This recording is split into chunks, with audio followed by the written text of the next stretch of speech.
सर्वप्रथम इस वेबिनार में उपस्थित सभी सम्मानित व वरिष्ठ अधिवक्ता साथियों का उपकास के इस शानदार मंच पर हृदय से अभिनंदन व खैर मकदम करता हूं। आज मुझे ऐसी शख्सियत से आपको रूबरू करवाने का शुभ अवसर प्राप्त हुआ है जिसका नाम किसी परिचय का मोहताज नहीं है, परंतु हमारी जैसी परंपरा रही है उपकास की कि हम उपकास के मंच पर अपने सभी अतिथियों व गुरुजनों का एक सूक्ष्म परिचय सभी के समक्ष रखते हैं। इसी परिप्रेक्ष्य में आज के वेबिनार के मुख्य वक्ता एफसीए परम आदरणीय विनोद कौशिक जी का एक सूक्ष्म परिचय आपके सम्मुख रख रहा हूं।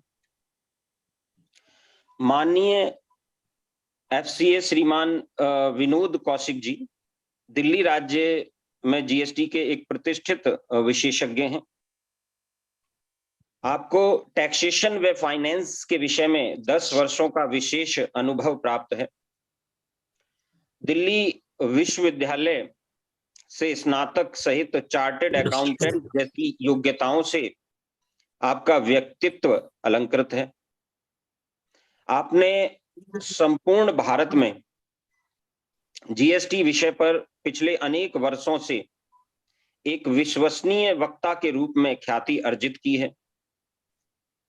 आप NACIN CBIC के मान्यता प्राप्त जीएसटी ट्रेनर के रूप में कार्यरत हैं। आदरणीय विनोद कौशिक जी निरंतर भिन्न भिन्न मंचों पर जीएसटी पर व्याख्यान देते रहते हैं। आप समय समय पर प्रोफेशनल्स के लिए, छात्रों के लिए व व्यवसायियों के लिए जीएसटी पर प्रशिक्षण सत्रों सहित सेमिनार व वर्कशॉप का आयोजन भी करते रहते हैं। जीएसटी के संदर्भ में आपको विशेष महारत हासिल है। विधि व जीएसटी के भिन्न भिन्न विषयों पर शोध पत्र प्रकाशित करने में आपका महत्वपूर्ण योगदान रहा है। आप निरंतर विभिन्न कानूनी मुद्दों पर विस्तृत लेख लिखते रहते हैं जो कि भारत की प्रतिष्ठित मैगजीनों व समाचार पत्रों में प्रकाशित होते रहते हैं। आपके द्वारा भिन्न भिन्न मंचों पर विभिन्न कानूनी मुद्दों पर व्याख्यान दिए जाने का क्रम निरंतर जारी है। मैं हृदय से नमन करता हूं माता सरस्वती के पुत्र माननीय विनोद कौशिक जी के भारी भरकम व्यक्तित्व को।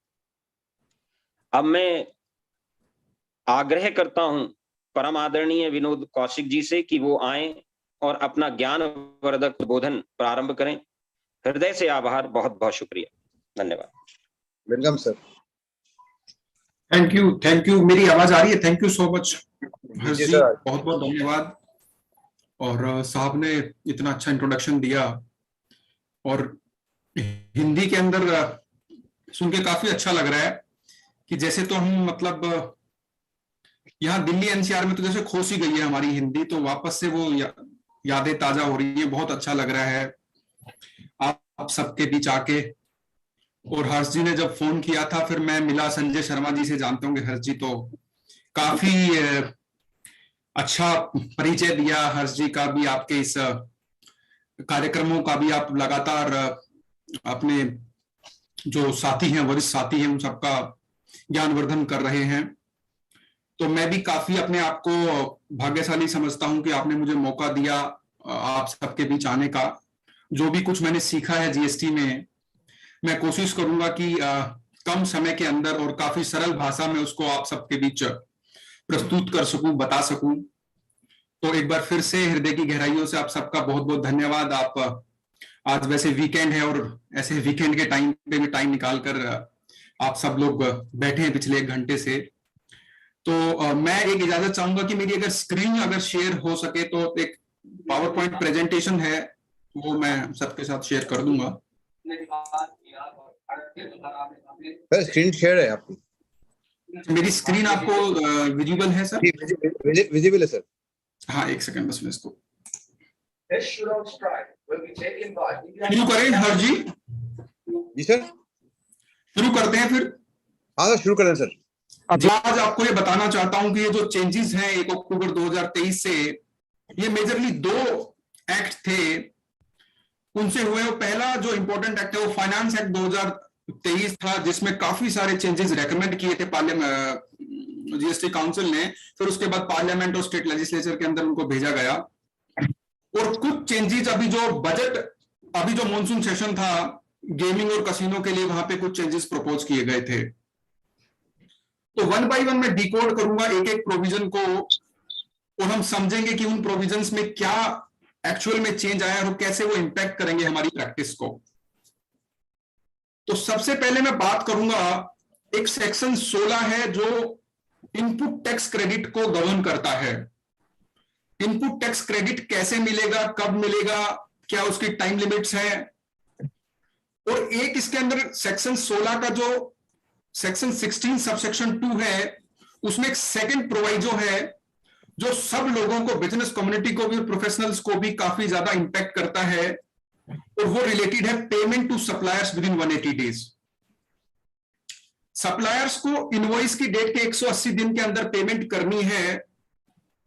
शुरू में सबको बड़ा अटपटा लगा, लेकिन आज सब लोगों ने इसको डाइजेस्ट कर लिया है प्रोविजन को, और सरकार ने इसकी जो विसंगति थी प्रोविजंस की, रूल्स के साथ एक्ट में जो विसंगतियां थी, उसको 1 अक्टूबर 2023 से दुरुस्त कर दिया है। यानी अब इस प्रोविजन के अंदर 16(2) का जो सेकंड प्रोवाइजो है, इसमें टेक्निकली कोई भी त्रुटि नहीं है, कोई भी कमी नहीं है। ये कंप्लीटली एक्ट और रूल्स आपस में सिंक्रोनाइज्ड हैं। पहले क्या प्रॉब्लम थी कि जब 16(2) का सेकंड प्रोवाइजो शुरू में जब जीएसटी आया, तो जो पुराना रिटर्न सिस्टम था उसके हिसाब से इसको बोर्ड किया गया था, इसको डिजाइन किया गया था, ड्राफ्ट किया गया था।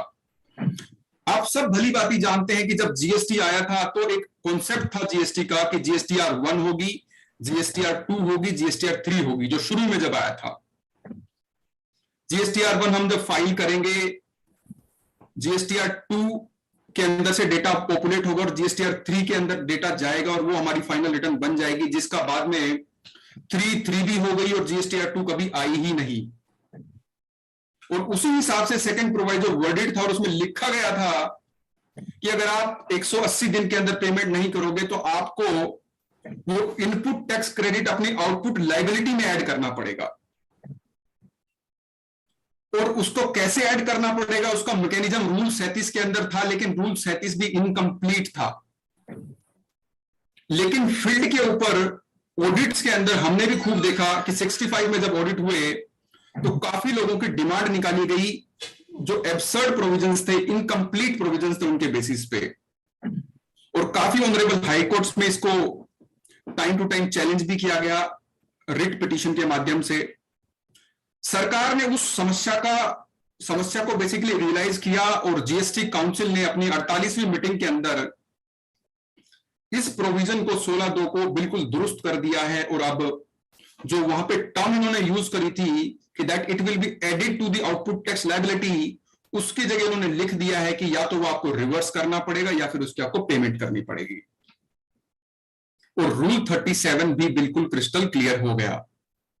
तो आज हम सब लोग ये समझ लें कि जो लोग कंप्लायंसेस में है, स्पेशली जो रिटर्न फाइल करते हैं क्लाइंटों की, तो वो अपने क्लाइंटों को बिल्कुल गाइड करें कि 180 दिन के अंदर पेमेंट करना काफी महत्वपूर्ण है।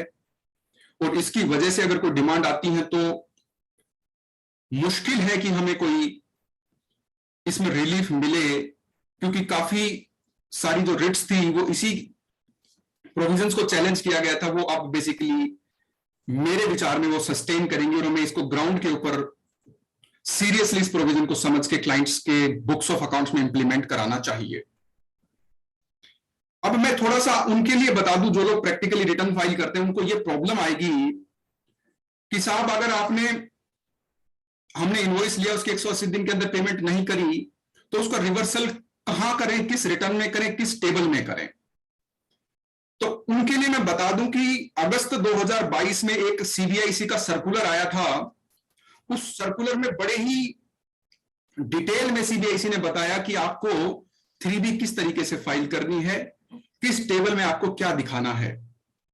तो ये रिवर्सल है आईटीसी का 180 दिन की पेमेंट ना करने की वजह से, ये आप सब लोग ध्यान से देखें कि इसको टेबल नंबर 4B के कॉलम नंबर 2 में आपको दिखाना है टेम्पोररी रिवर्सल की फॉर्म में। तो टेम्पोररी रिवर्सल के बाद इसको जब आप रिक्लेम करेंगे, क्योंकि जब ये आईटीसी हम टेम्पोररी तरीके से रिवर्स करेंगे और जब वो 180 दिन के अंदर सप्लायर की हम पेमेंट कर देंगे तो हम वो वापस रिक्लेम भी करेंगे। और रिक्लेम के ऊपर कानून ये कहता है कि कोई टाइम लिमिट नहीं लगती, जैसे कि 16/4 के अंदर जो टाइम लिमिट लगती है कि आप 30 अगले जो फाइनेंशियल ईयर उसके 30 नवंबर तक आप क्रेडिट ले सकते हैं। तो अगर आपने एक बार क्रेडिट लिया और 180 दिन की पेमेंट नहीं करने की वजह से अगर उसको रिवर्स किया, तो जब आप उसकी पेमेंट करेंगे, चाहे आप 2 साल बाद करें, 5 साल बाद करें, 10 साल बाद करें, उसके ऊपर कोई 16/4 की टाइम लिमिट नहीं लगेगी, तो टाइम बार नहीं होगा। और उसका जो क्लेम आपको लेना है वो जीएसटीआर 3B की जो टेबल है, टेबल 4A5 के अंदर लेना है, अदर आईटीसी की जो कॉलम है। और उसको साथ साथ जीएसटीआर 3B में एक टेबल 4D है, उसके कॉलम नंबर 1 में बताना भी है सरकार को कि जो मैंने 4A5 में क्रेडिट लिया है, ये वो क्रेडिट है जो मैंने टेम्पोररी रिवर्स किया था 4B2 के अंदर, और अब मैंने इस क्रेडिट को ले लिया है 4A5 के अंदर, ये हमें बताना है 4D1 के अंदर। तो ये काफी इंपॉर्टेंट चेंज है जो 1/10/2023 से लागू हो चुका है by making suitable amendment in 16(2) का सेकंड प्रोवाइजो। तो पहला चेंज मैंने खत्म कर दिया। आप अपनी जो क्वेरीज हैं उनको नोट डाउन कर लें जरा, एक बार हम इसको डेलिब्रेट करने के बाद उसको 1 by 1 डिस्कस कर लेंगे। उसके बाद मैं बढ़ता हूं एक प्रोविजन के ऊपर जो काफी समय से विवाद में रहा, और जो ओशियन फ्रेट था, जो समुद्री तरीके से जो माल आता था, समुद्री भाड़ा जिसको बोले, ओशियन फ्रेट जिसको बोले, उसके ऊपर गवर्नमेंट रिवर्स चार्ज के अंदर जो हमारे इंपोर्टर्स थे उनसे टैक्स ले ही रही थी। बेसिकली काफी जगह बड़े बड़े शोकोज नोटिस इश्यू हुए कि अगर इंपोर्टर्स कोई भी भाड़ा देंगे किसी भी फॉरेन शिपिंग लाइन को, जो इंडिया से बाहर शिपिंग लाइन है, अगर उसको भाड़ा देंगे तो उनको जो फ्रेट का जो अमाउंट है उसके ऊपर 5% आईजीएसटी रिवर्स चार्ज में जमा कराना था। ये नोटिफिकेशन नंबर जो 10/2017 थी आईजीएसटी की, रिवर्स चार्ज की मास्टर नोटिफिकेशन थी, इसका सीरियल नंबर 10 कहता था। इस प्रोविजन को ऑनरेबल गुजरात हाईकोर्ट के अंदर चैलेंज किया गया in the case of Mohit minerals, और ऑनरेबल गुजरात हाईकोर्ट में इस नोटिफिकेशन के इस सीरियल नंबर को स्ट्राइक डाउन कर दिया। जो आज हमारे ऑनरेबल सुप्रीम कोर्ट के जज हैं जस्टिस पाडीवाला, बड़ी लैंडमार्क उन्होंने जजमेंट दी। उस वक्त वो वहां के टैक्स की जो बेंच थी उसमें जज थे, और उन्होंने क्लियरली इस नोटिफिकेशन के सीरियल नंबर 10 को असंवैधानिक करार देते हुए स्ट्राइक डाउन डिक्लेयर कर दिया। एक बार इंपोर्टर्स के मन में खुशी थी कि हाँ अब ये सीरियल नंबर 10 को चैलेंज कर दिया है, लेकिन वो जजमेंट थी ऑनरेबल गुजरात हाई कोर्ट की। सब लोग आप कानून के विद्वान हैं और वो उसी स्टेट के अंदर उसी जो टेरिटरी है वहां पर लगती थी, लेकिन काफी जगह काफी स्टेट्स में इसका फायदा लेने की कोशिश की गई और फिर इस जजमेंट को ऑनरेबल सुप्रीम कोर्ट में चैलेंज किया गया। और ऑनरेबल सुप्रीम कोर्ट ने काफी लंबे समय तक इसकी सुनवाई करते हुए एक 119 पेज की जजमेंट पास करी इसी केस में, मोहित मिनरल वाले केस में। और बड़े बड़े विद्वान वकील हरीश साल्वे जी से लेके लक्ष्मी कुमारन श्रीधरन से लेके बड़े बड़े विद्वान वकीलों ने इसमें वाद विवाद किया। और उसके बाद ये ऑनरेबल सुप्रीम कोर्ट ने ये कहा, और जो हमारे चीफ जस्टिस हैं उन्हीं की जजमेंट है ये, जस्टिस डीवाई चंद्रचूड़ जी की, तो उन्होंने ये कहा कि ये जो नोटिफिकेशन है इसमें गुजरात हाईकोर्ट ने सीरियल नंबर 10 को जो स्ट्राइक डाउन कर दिया, इससे हम सहमत नहीं हैं। हमारे हिसाब से ये नोटिफिकेशन ठीक है, लेकिन उन्होंने ये बात कही कि अगर जब भी कोई इंपोर्टर बाहर से माल मंगाता है तो वो 2 तरीके से माल मंगाता है, या तो एक उसका सीआईएफ कॉन्ट्रैक्ट होता है या फिर उसका एक एफओबी कॉन्ट्रैक्ट होता है। सीआईएफ कॉन्ट्रैक्ट वो कॉन्ट्रैक्ट होते हैं जिसमें मैं मेरा जो एक्सपोर्टर है उससे तय कर लेता हूं कि ये माल मुझे, इसके अंदर इसका माल की कीमत, इंश्योरेंस और फ्रेट सब कुछ मैं आपको देता हूं, मैं अलग से शिपिंग लाइन से कोई बात नहीं करूंगा, ये आप जो माल है मुझे मेरे पोर्ट के ऊपर पहुंचा देना, यानी डिलीवरी दे देना, इंश्योरेंस और फ्रेट मेरी जिम्मेदारी नहीं है, वो मेरे फॉरेन एक्सपोर्टर की जिम्मेदारी है। और वो फॉरेन एक्सपोर्टर कॉन्ट्रैक्ट करता था उस फॉरेन शिपिंग लाइन से, और हमारा जो इंडियन इंपोर्टर था उसका कोई लेना देना नहीं था, कोई प्रिविटी ऑफ कॉन्ट्रैक्ट नहीं थी उस फॉरेन शिपिंग लाइन से। लेकिन गवर्नमेंट ये कह रही थी कि आपको फिर भी आपने किसी को कोई फ्रेट नहीं दिया, अलग से किसी शिपिंग लाइन को नहीं दिया, आपने तो अपना जो फॉरेन एक्सपोर्टर था उसको माल का जो कीमत थी वो अदा कर दी, उसके अंदर इंश्योरेंस भी था और फ्रेट भी था। उसके बावजूद काफी सारे शो कॉज नोटिस थे जिसमें कहा गया कि आपको सीआईएफ पे भी ये आरसीएम देना है। एफओबी की तो बात ही नहीं थी। फिर जब सीआईएफ के ऊपर ही लगा दिया टैक्स तो एफओबी को तो छोड़ें। एफओबी का मतलब है कि फ्री ऑन बोर्ड, यानी उसके अंदर आपको भाड़ा आपको देना है फॉरेन शिपिंग लाइन। तो ऑनरेबल सुप्रीम कोर्ट ने कहा कि हमने पूरा जो स्कीम है जीएसटी का उसको समझते हुए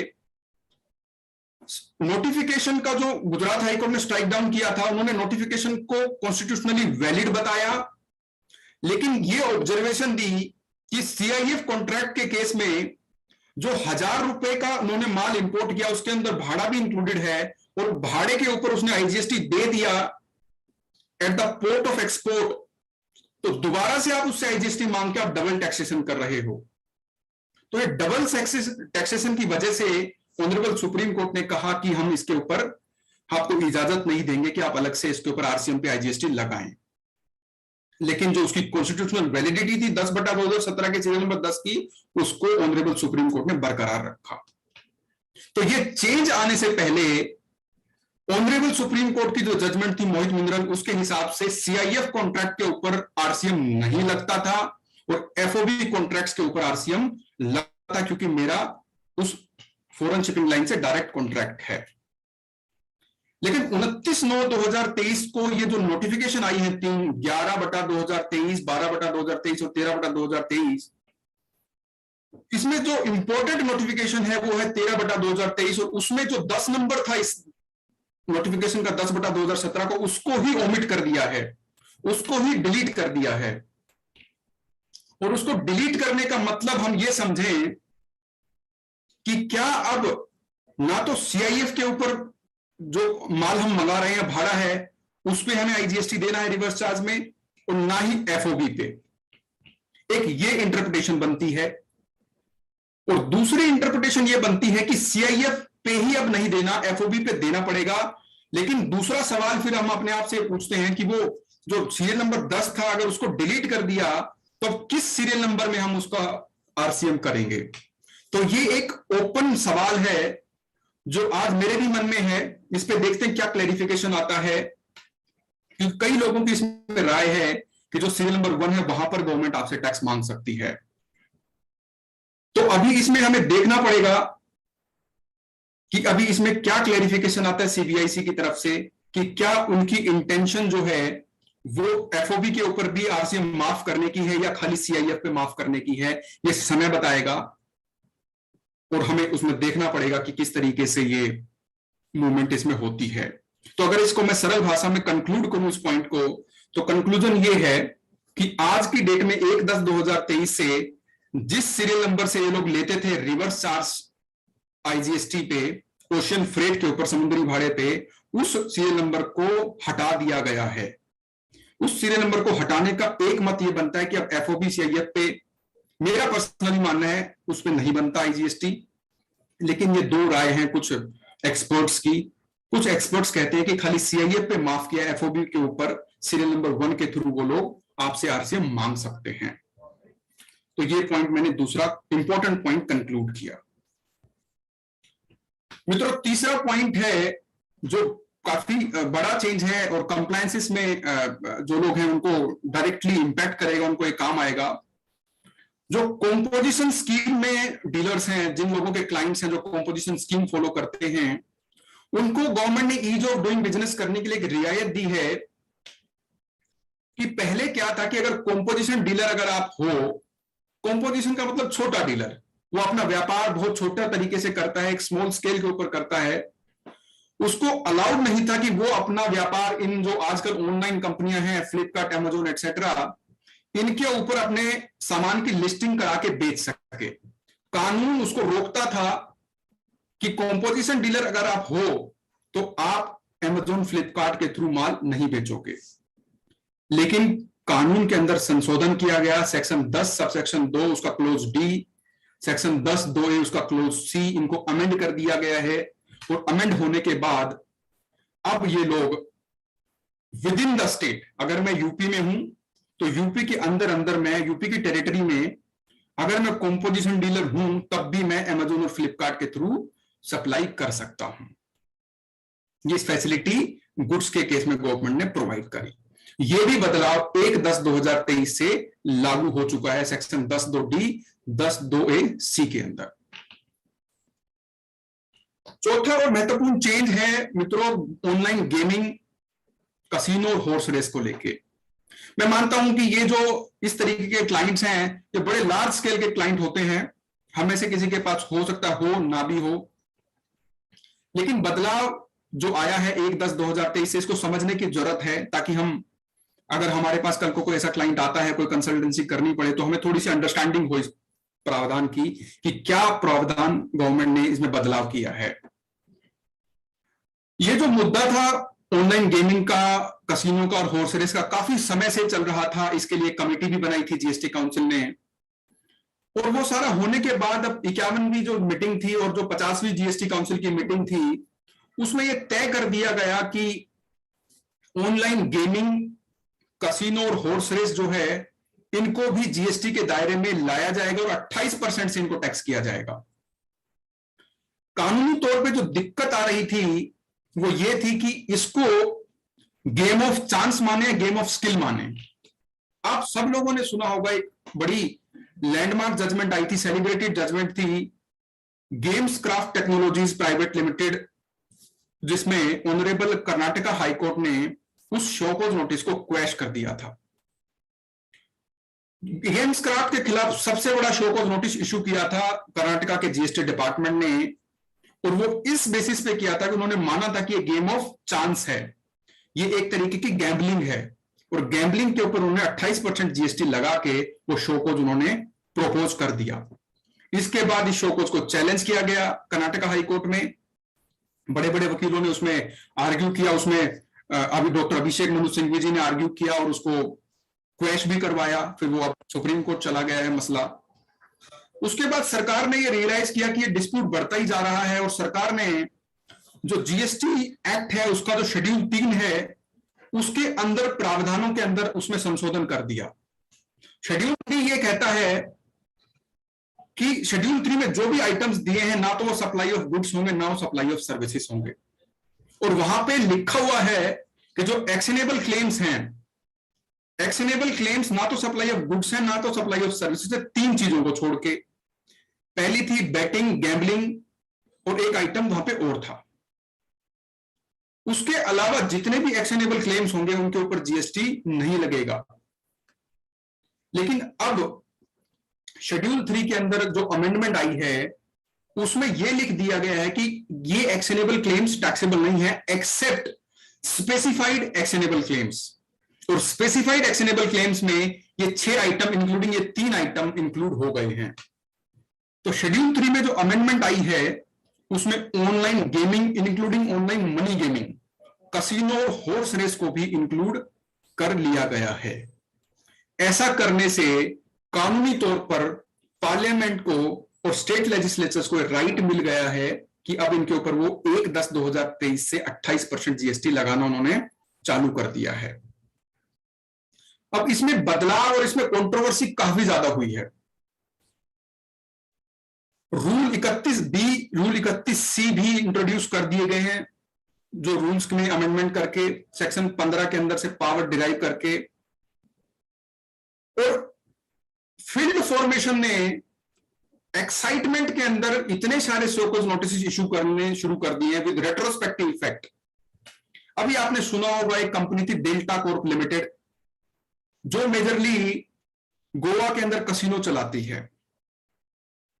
ये जो अमेंडमेंट आई ये 1/10/2023 से ये लोग कह रहे हैं, लेकिन सुनने में ऐसा आता है कि जो डेल्टा कॉर्प का जो एससीएन था 17,000 करोड़ का, उसमें जो अजम्पशन ली गई वो ये ली गई कि ये जो अमेंडमेंट है ये प्रोस्पेक्टिव ना होके ये क्लैरिफिकेटरी अमेंडमेंट है, और 1/7/2017 से ही 28% जीएसटी लग गया कसिनो पे।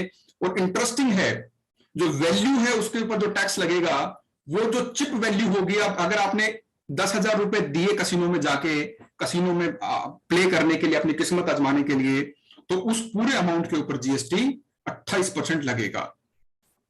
तो इन अजम्पशंस के साथ वो शो कोज नोटिस इशू किया गया, जो कि उन्होंने सुटेबली चैलेंज कर दिया होगा। और साथ साथ एक स्टेटमेंट भी आई रेवेन्यू सेक्रेटरी की, संजय मल्होत्रा जी की, कि ये अमेंडमेंट जो है ये क्लैरिफिकेटरी है। और क्लैरिफिकेटरी का मतलब ये हुआ कि ये रेट्रोस्पेक्टिवली उनकी इंटेंशन है इनको इंप्लीमेंट करने की। तो फ्रेंड्स, ये बदलाव था कसिनो, ऑनलाइन गेमिंग और हॉर्स रेस को लेके। बहुत बड़ा बदलाव जो है इस इंडस्ट्री के लिए माना जा रहा है। काफी ज्यादा जो कंपनीज हैं उनका टैक्सेशन का जो पूरा स्कीम है बिल्कुल बिल्कुल बदल गया है। और 6 महीने तक काउंसिल इसको रिव्यू करेगी। अगर 6 महीने तक इसके एडवर्स इंपैक्ट ज्यादा आते हैं तो इसके ऊपर दोबारा से डिसीजन लिया जाएगा कि काउंसिल को क्या करना है और इसको किस तरीके से इसमें संशोधन आगे करना है।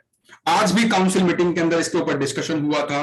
जो हमारी दिल्ली की फाइनेंस मिनिस्टर हैं उन्होंने इसको प्रपोज भी किया था कि इस तरीके का जो टैक्सेशन रेजीम है इसको हमें दोबारा से सोचना चाहिए, क्योंकि जो नए एंटरप्रेन्योर्स हैं, नई कंपनियां हैं, वो उनको काफी ज्यादा डीमोटिवेट ये करता है और इससे काफी ज्यादा एम्प्लॉयमेंट में भी फर्क आएगा। इसके बाद एक बदलाव हुआ है सीएसआर एक्टिविटीज को लेके। आप सब समझते हैं कि सेक्शन 135 जो 5 है कंपनीज एक्ट का, उसमें एक कंपनी को, जो बड़ी कंपनी है, उसको कुछ अमाउंट अपने प्रॉफिट में से खर्च करना पड़ता है सीएसआर एक्टिविटीज के लिए, जो उसकी कॉर्पोरेट सोशल रिस्पॉन्सिबिलिटीज हैं। इस पॉइंट को लेके जीएसटी में शुरू से ही लिटिगेशन रहा। कुछ एडवांस रूलिंग इतनी ज्यादा कंट्रोवर्शियल आई कि उसके बाद सरकार को इसके ऊपर फैसला लेने के लिए सोचना ही पड़ा।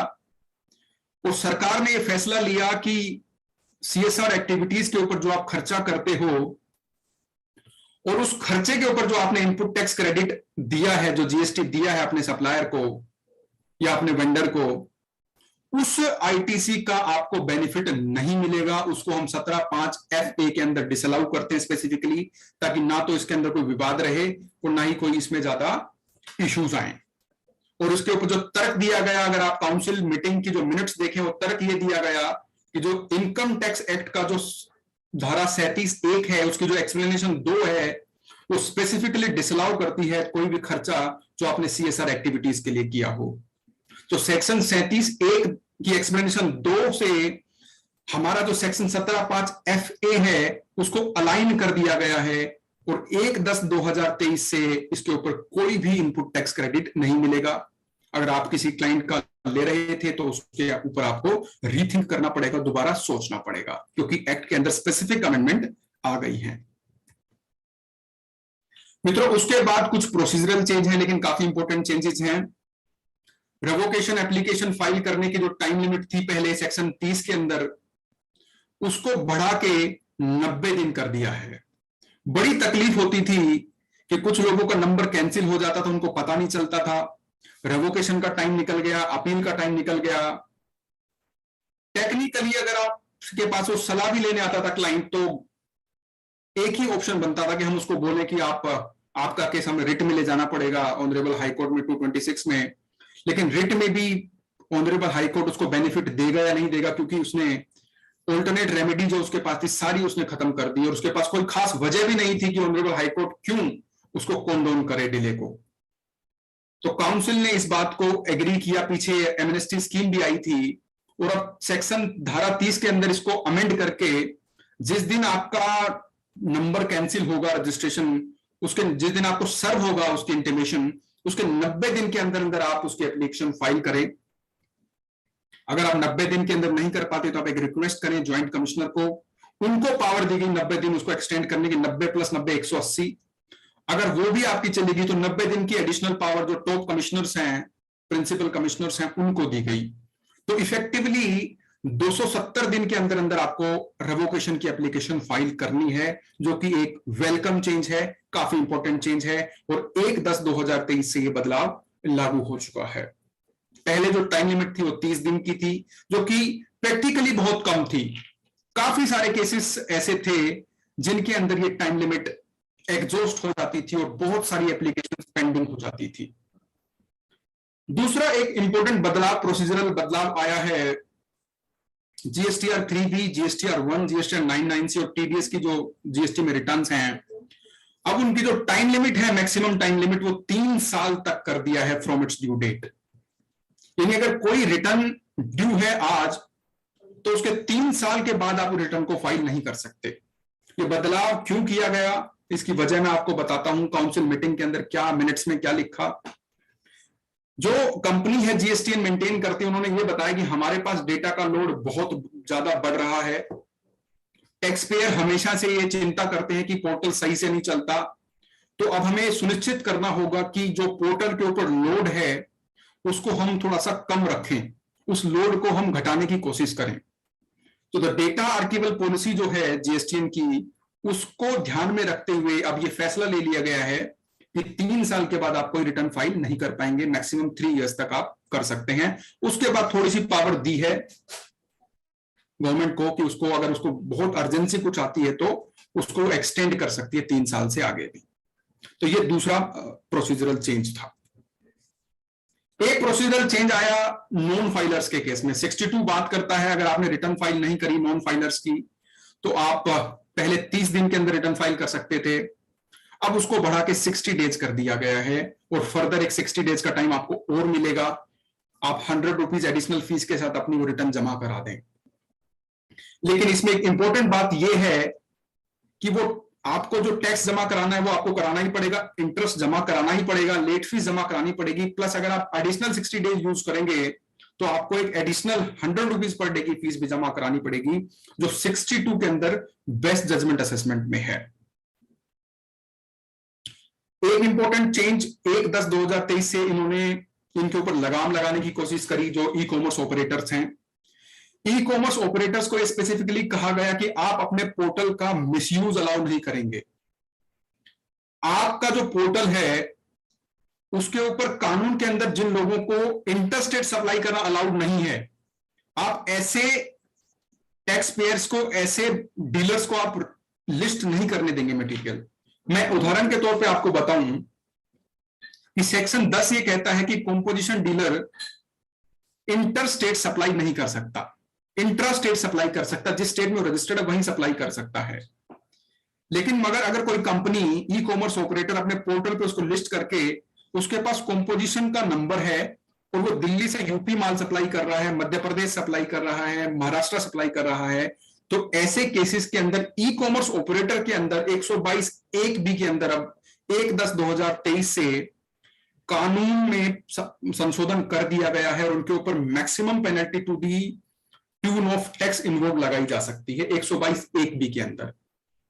तो हमें यह भी ध्यान रखना है कि हम भी अपने क्लाइंट्स को, जिनके पास ऐसे क्लाइंट्स हैं जो काफी ई कॉमर्स में डील करते हैं, ई कॉमर्स के थ्रू अपना मटेरियल सप्लाई करते हैं, तो उनको वो ध्यान रखें कि कोई ऐसी वॉयलेशन ना हो और वो विद इन द स्टेट अपना मटेरियल सप्लाई करें। अगर उनका काम बढ़ता है तो फिर वो एक रेगुलर नंबर अप्लाई करके कन्वर्जन करके उसके बाद अपनी लिस्टिंग करा के अपना माल सप्लाई कर सकते हैं। तो ये एक महत्वपूर्ण प्रोसीजरल चेंज 1/10/2023 से ई कॉमर्स में भी लागू हो गया है। फ्रेंड्स, एक बदलाव डिलेड रिफंड को लेकर आया। अब आप सोचेंगे कि सरकार रिफंड ही नहीं देती, इंटरेस्ट की तो बात ही क्या करनी, टाइम से ये लोग रिफंड ही नहीं देते, तो इंटरेस्ट तो बहुत ही कोई खुशकिस्मत वाले लोग होंगे जिनको मिला होगा 6% का इंटरेस्ट। लेकिन सेक्शन 56 के अंदर अब कुछ संशोधन किया गया है और उस संशोधन का जो ऑब्जेक्टिव है वो ये है कि कई बार क्या था कि सेक्शन 56 को हमें पढ़ना पड़ेगा रूल 94 के साथ। अगर सरकार टाइम से पैसे नहीं देती तो इनकम टैक्स में तो इंटरेस्ट हमें ऑटोमेटिकली मिलता है, जब हमारा रिफंड आता है तो इंटरेस्ट ऑटोमेटिकली आता है। लेकिन जीएसटी में ऐसा कोई ऑटोमेटिक सिस्टम नहीं है, हमें जो हमने क्लेम किया वही देते हैं। अगर इंटरेस्ट आपको लेना है तो फिर आपको ऑनरेबल हाईकोर्ट में ही जाके अपनी गुहार लगानी पड़ती है, तब हाईकोर्ट डायरेक्ट करता है और इंटरेस्ट आपको कहता है कि आप इसको इंटरेस्ट भी दीजिए। लेकिन सरकार ने सफाई दी कि अगर आप 60 दिन के बाद आपका रिफंड डिले हो गया, मतलब एप्लीकेशन के 60 डेज में आपको रिफंड उसको देना है। लेकिन कई टेक्निकल वजह से कई बार टैक्स पेयर की गलती होती है कि उसको रिफंड क्रेडिट नहीं हो पाता बैंक अकाउंट में। जैसे मैं आपको एग्जांपल देता हूं कि आपका जो अकाउंट है वो पीएफएमएस पे ठीक से वैलिडेटेड नहीं है। पीएफएमएस एक गवर्नमेंट की स्कीम है, पब्लिक फाइनेंशियल मैनेजमेंट सिस्टम। अगर वहां पे आपका वैलिडेटेड नहीं है और रिफंड के ऑर्डर हो गए तो आपको पैसा तो नहीं पहुंचा, लेकिन सरकार के रिकॉर्ड में आपको रिफंड सैंक्शन हो गया। तो ऐसी विसंगतियों को दूर करने के लिए सेक्शन 56 के अंदर संशोधन कर दिया गया है और उसको बेसिकली अलाइन कर दिया रूल 94 के साथ। और रूल 94 में भी संशोधन किए गए कि अगर आपकी गलती की वजह से, आपकी टाइमली रिप्लाई फाइल नहीं करने की वजह से, आपका बैंक अकाउंट वैलिडेट नहीं होने की वजह से अगर आपको रिफंड लेट मिलता है तो उस पर 6% का ब्याज सरकार आपको नहीं देगी। ये बिल्कुल स्पष्ट प्रावधान इसके अंदर कर दिए गए हैं सेक्शन 56 के अंदर, रूल 94 के अंदर। फिर उसके बाद हम बात करते हैं थोड़ा सा जो लोग क्रिमिनल डील करते हैं, जो प्रोसिक्यूशंस देखते हैं। सेक्शन 132 अपने आप में कोड है जीएसटी में जो सजा के प्रावधान को डील करता है। और जो जीएसटी काउंसिल की मीटिंग न्यूज में तय किया गया कि हमें डीक्रिमिनलाइज करना चाहिए, यानी जो मॉनेटरी लिमिट है प्रोसिक्यूशन की उसको 1 करोड़ से बढ़ा के 2 करोड़ करना चाहिए। काफी सारे स्टेट्स ने इसको अपोज किया काउंसिल मीटिंग में। अगर आप मिनट्स पढ़ें तो मोस्ट ऑफ द मिनिस्टर्स जो थे उन्होंने इसको अपोज किया कि जी हमारे यहां तो बहुत सारे लोग ऐसे हैं जिनका 1 करोड़ से 2 करोड़ के बीच होगा, कई लोग 1 करोड़ से नीचे हैं, वो सारे लोग छूट जाएंगे और उनके मन में कोई भय नहीं होगा कानून का, क्योंकि प्रोसिक्यूशन जो है काफी बड़ा डेटरेंस है, उनको जेल में भेजने का जो काम करता है कानून। अगर उसको हमने 2 करोड़ कर दिया तो काफी रेवेन्यू सरकार का मारा जाएगा और इसका मिसयूज करेंगे कई वो लोग जो बोगस बिलिंग और फेक इनवॉइसेस में डील कर रहे हैं। कई राज्यों ने तो ये भी उनको सुझाव दिए कि इसको 2 करोड़ से घटा के 1 करोड़ से घटा के 10 लाख ही कर दीजिए, ताकि जो लोग रेगुलरली जो ये ऑफेंस कर रहे हैं फेक इनवॉइसिंग का, 10-10, 20-20 फर्मे बना के इनवॉइसेस इशू करते हैं, बोगस बिलिंग करते हैं और आईटीसी की बेसिकली पेपर ट्रेडिंग करते हैं, तो इसको काउंसिल ने काफी इसके ऊपर विचार किया। और मेन जो ऑब्जेक्शन आई थी मित्रों वो तमिलनाडु स्टेट की थी कि तमिलनाडु स्टेट ने अपना डेटा भी प्रेजेंट किया काउंसिल के सामने और काउंसिल को उन्होंने बताया कि देखो अगर आप ये इसको 1 करोड़ से 2 करोड़ कर दोगे तो हमारा कम से कम 222 करोड़ का जो रेवेन्यू है वो जा सकता है, क्योंकि हमारे यहां बहुत सारे ऐसे लोग हैं जो जानबूझ के इसका मिसयूज कर रहे हैं। उनको मालूम है कि 1 करोड़ के नीचे प्रोसिक्यूशन नहीं हो सकता, तो वो इस तरीके से करते हैं फर्मों में काम कि उसको 90 लाख रखेंगे, 80 लाख रखेंगे ताकि वो 1 करोड़ से ऊपर ना जाए, और इस तरीके से वो मिसयूज कर रहे हैं कानून का। तो फिर जीएसटी काउंसिल ने सारी बातों को सुन के समझ के ये तय किया कि हम इसको 1 करोड़ से 2 करोड़ तो करेंगे, लेकिन 1 करोड़ से 2 करोड़ उन लोगों के लिए नहीं होगी जो बोगस बिलिंग और फेक इनवॉइसेस के अंदर इन्वॉल्व हैं। उन लोगों के लिए प्रोसिक्यूशन की लिमिट अभी भी 1 करोड़ ही है। अगर उनका जो मॉनेटरी लिमिट 1 करोड़ या उससे ज्यादा हुई और आप बोगस और फेक इनवॉइसेस के अंदर इन्वॉल्व हैं तो प्रोसिक्यूशन आपके अगेंस्ट लॉन्च होगा ही होगा, आपको इम्यूनिटी नहीं मिलेगी इस संशोधन से। यह संशोधन किन के लिए आया है? जो लोग फेक इनवॉइसिंग बोगस ट्रेडिंग के अंदर इन्वॉल्व नहीं है। तो 1/10/2023 से सेक्शन 132 के अंदर ये संशोधन लागू हो चुका है, लेकिन किन के लिए लागू नहीं है? जो लोग bogus invoicing, bogus fake invoicing के अंदर इन्वॉल्व हैं। 3 क्लोज 132 अपने आप में कोड है और उसके अंदर 3 क्लोज हैं, जी 132(1) जी जे के। फ्रेंड्स, इन 3 क्लोजों को भी 132 से हटा दिया गया है। हटाने का क्या मंशा है काउंसिल की, क्या मंशा थी, इसके ऊपर काफी डिटेल डिस्कशन हुआ काउंसिल के मीटिंग्स में, और ये पाया गया कि जो ये जी जे के अंदर जो ऑफेंसेस हैं ये बड़े नॉन फाइनेंशियल ऑफेंसेस हैं और ये सुटेबली जो अपना इंडियन पिनल कोड है वहां पे कवर्ड है। जैसे इंटरप्शन ऑफ पब्लिक सर्वेंट हो गया, आपके यहाँ जीएसटी वाले आते हैं तो आपने उनके ऊपर बुलडोज छोड़ दिए, उनके साथ मिसबिहेव किया, आपने कुछ कागज उनको सप्लाई करने थे, उन कागज को डिस्ट्रॉय कर दिया, आपको कोई उनको पेपर फाइल करना था, आपने पेपर फाइल नहीं किया, आप पेपर फाइल नहीं कर रहे हैं, जानबूझ के डेलिबरेटली उसको डिले कर रहे हैं। तो ऐसे मसलों के अंदर जीएसटी काउंसिल ने इसके ऊपर काफी विचार किया, विमर्श किया और ये तय किया कि जो ये जी और जे और के के अंदर जो क्लोजेस हैं ये ऑलरेडी कवर्ड है आईपीसी से सुटेबली, इसलिए हम इनको यहां से हटाते हैं और इसको डीक्रिमिनलाइज करते हैं। अगर कोई सीरियस ऑफेंस होगा तो आईपीसी के अंदर उसको सजा का प्रावधान है, वहां उसको सजा मिलेगी ही मिलेगी। एक बदलाव किया गया कंपाउंडिंग में। कंपाउंडिंग का मतलब है जीएसटी में जब भी कोई कानून का उल्लंघन करता है तो फ्रेंड्स उसको दो तरीके की सजाएं मिलती हैं। पहला, उसके अगेंस्ट प्रोसिक्यूशन लॉन्च होता है, दूसरा उसके अगेंस्ट एडजुडिकेशन स्टार्ट होता है। एडजुडिकेशन का मतलब है कि उसने जो क्राइम किया, जो इकोनॉमिक ऑफेंस किया, उसमें कितना सरकार को, भारत सरकार को, राज्य सरकार को कितना उसने एक्सचेकर को लॉस किया, उसकी भरपाई उससे कराई जाती है। और प्रोसिक्यूशन में उसको जेल भेजा जाता है ताकि वो दोबारा इस काम को ना करे और बाकी लोगों में भी भय हो। तो कंपाउंडिंग का मतलब है कि आपसे पैसा तो लिया जाएगा, टैक्स भी लिया जाएगा, ब्याज भी लिया जाएगा, पेनल्टी भी ली जाएगी, लेकिन अगर आप इस प्रोसिक्यूशन से बचना चाहते हैं तो आपको टैक्स का एक अमाउंट जमा करना पड़ेगा, तो हम आपके अगेंस्ट प्रोसिक्यूशन को माफ कर देंगे। तो उसको थोड़ा अट्रैक्टिव बनाने के लिए काउंसिल ने इसकी जो मिनिमम लिमिट थी इसको 25% कर दिया है और मैक्सिमम इसको 100% कर दिया है। पहले थी ये 50%, यानी अगर आपके अगेंस्ट 2 करोड़ का चार्ज है टैक्स का, तो आपको कम से कम 2 करोड़ का 50% यानी 1 करोड़ आपको पहले देना पड़ता ही पड़ता। मैक्सिमम वो 150% था। उसके बाद 3 करोड़ देना पड़ता, लेकिन अब इसको घटा के 25% से लेकर 100% कर दिया है। और ये जो कंपाउंडिंग अथॉरिटी होगी उसकी डिस्क्रिशन पे, उसके मत पे निर्भर करेगा। वो देखेगी केस कैसा है, रिपीटेड ऑफेंडर तो नहीं, रिपीटेड को तो वैसे नहीं मिलता, तो देखेगी कैसा केस है, किस तरीके के ऑफेंसेस हैं, उस तरीके से उसको वो कंपाउंडिंग का बेनिफिट देगी। और कंपाउंडिंग नहीं मिलती किनको, ये बोगस वालों को, कंपाउंडिंग का इनका फायदा इनको नहीं मिलेगा क्योंकि रिपीटेड ऑफेंडर है। तो फ्रेंड्स, इसके बाद मैं आपको कुछ चीजें बताना चाहूंगा जो काफी छोटे छोटे चेंजेस हैं, लेकिन उसको लेके काफी ज्यादा कंफ्यूजन है। एक कंफ्यूजन ये आ रही है कि क्या 1/10/2023 से मैं सिर्फ आईजीएसटी में एलयूटी पे मुझे एक्सपोर्ट करना है क्या?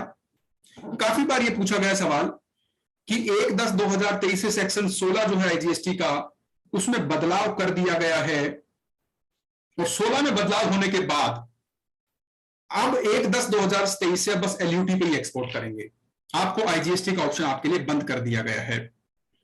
फ्रेंड्स, ऐसा बिल्कुल भी नहीं है। 16 के अंदर जो है आईजीएसटी का जो एक्ट है हमारा, उसमें संशोधन जरूर किया गया है, लेकिन उसमें यह कहा गया है कि सरकार नोटिफिकेशन के माध्यम से बताएगी कि किन किन आइटम्स का एक्सपोर्ट आप आईजीएसटी पे नहीं कर सकते। तो आज के समय में आप हर उस आइटम का एक्सपोर्ट आईजीएसटी पे कर सकते हैं। कुछ जो डीमेरिट्स आइटम्स है, लेके टोबैको प्रोडक्ट्स हो गया, सिगरेट्स हो गई, ये डीमेरिट गुड्स हैं, इनको आप आईजीएसटी पे एक्सपोर्ट नहीं कर सकते, इनको आपको एलयूटी पे एक्सपोर्ट करना पड़ेगा।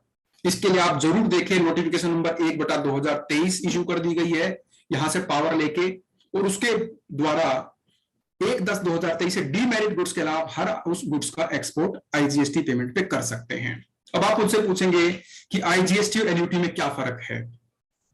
जो लोग इस तरीके का काम कर रहे हैं, एक्सपोर्ट क्लाइंट्स देख रहे हैं, उनको मालूम होगा कि आईजीएसटी पे जब भी हम एक्सपोर्ट करते हैं तो हमारा जो रिफंड होता है वो डायरेक्ट कस्टम्स से आता है, आइस गेट से आता है, और वहां पे हमें सहूलियत ये मिलती है कि हमें हमारा जो जुरिडिक्शनल अधिकारी है उसके यहां जाके बार बार चक्कर नहीं लगाने पड़ते, कोई कागज अलग से जमा नहीं कराना पड़ता, और डायरेक्ट रिफंड आ जाता है। लेकिन एलयूटी के केस में मुझे अपने जुरिडिक्शनल अधिकारी के यहां जाना पड़ेगा, उसको पेपर सबमिट करने पड़ेंगे, उसके बाद वो वेरिफिकेशन करेगा और फिर रिफंड करेगा।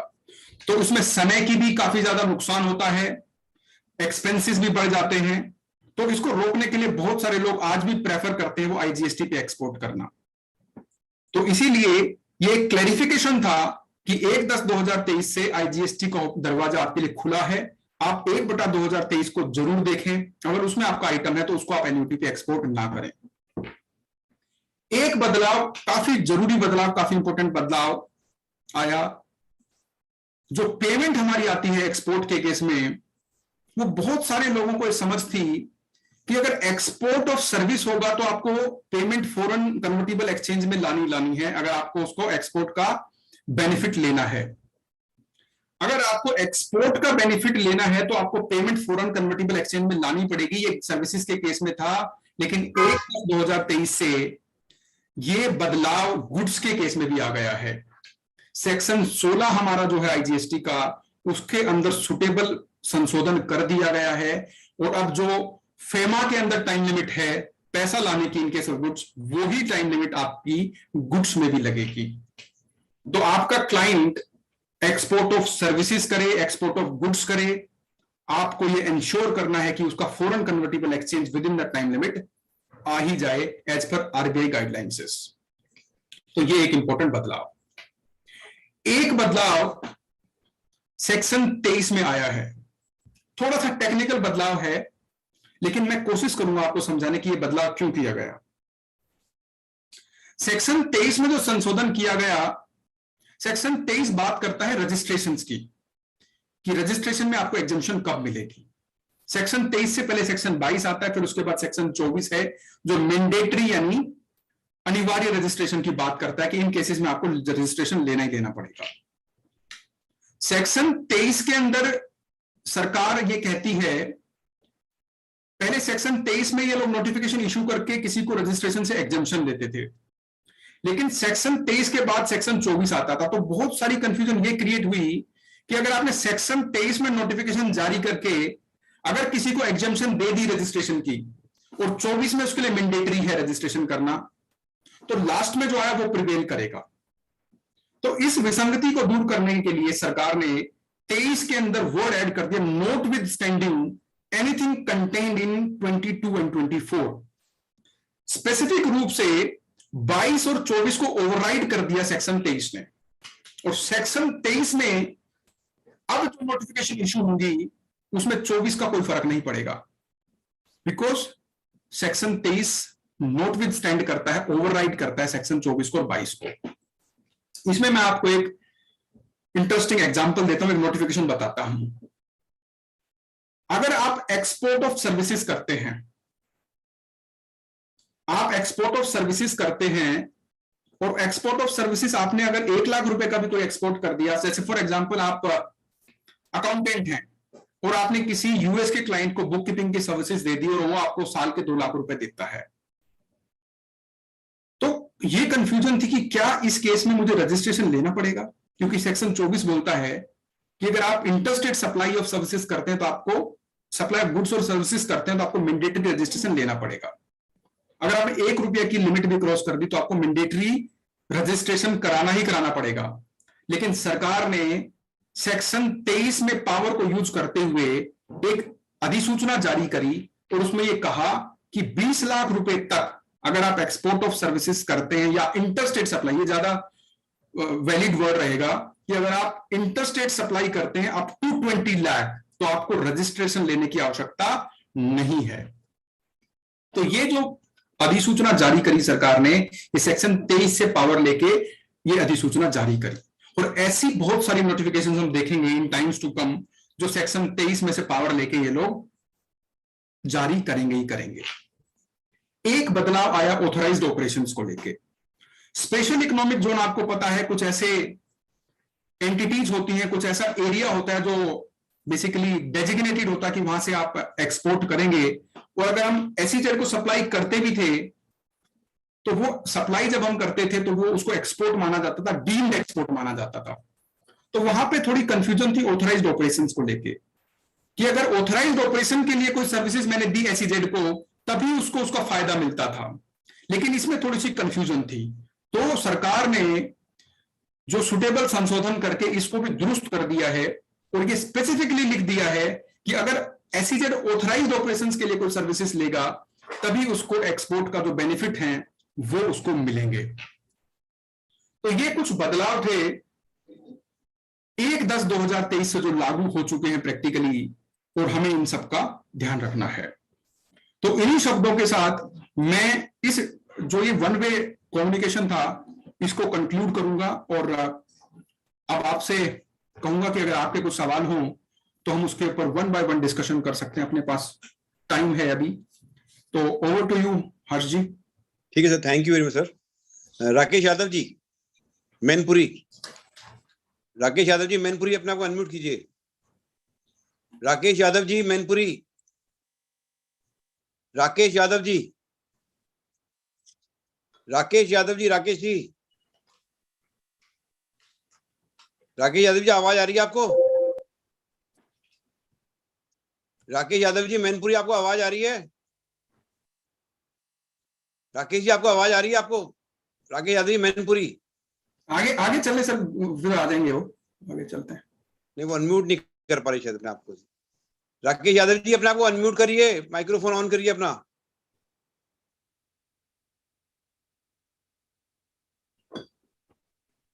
वो सब सवाल पूछ रहे थे मुझसे, मैंने कहा आप जब वहीं पूछिएगा आप।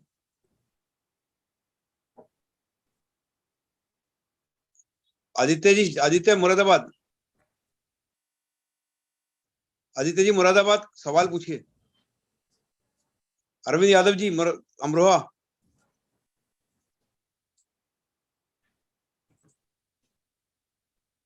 संजय भटनागर जी आगरा, संजय भटनागर जी, संजय भटनागर जी आगरा, आवाज नहीं जा रही सी। राम प्रताप राय जी आजमगढ़, राम प्रताप राय जी, नहीं सवाल कोई आपका? संतोष दुबे जी सागर, कोई सवाल नहीं है सर? कोई सवाल नहीं है सर है सर, ये पूछ रहे हैं कि जो आउट ऑफ स्टेट यदि हम सप्लाई करते हैं तो उसमें रजिस्ट्रेशन की क्या लिमिट होगी सर? हेलो जी जी जी, बिल्कुल बिल्कुल, बताइए। आउट ऑफ स्टेट यदि हम सप्लाई करता है कोई डीलर, तो उसके लिए पंजीयन की क्या लिमिट होगी सर? देखिए, इसमें दो बातें हैं। अगर आउट ऑफ स्टेट आप गुड्स सप्लाई करते हैं तो आपको इमीडिएट रजिस्ट्रेशन लेना पड़ेगा।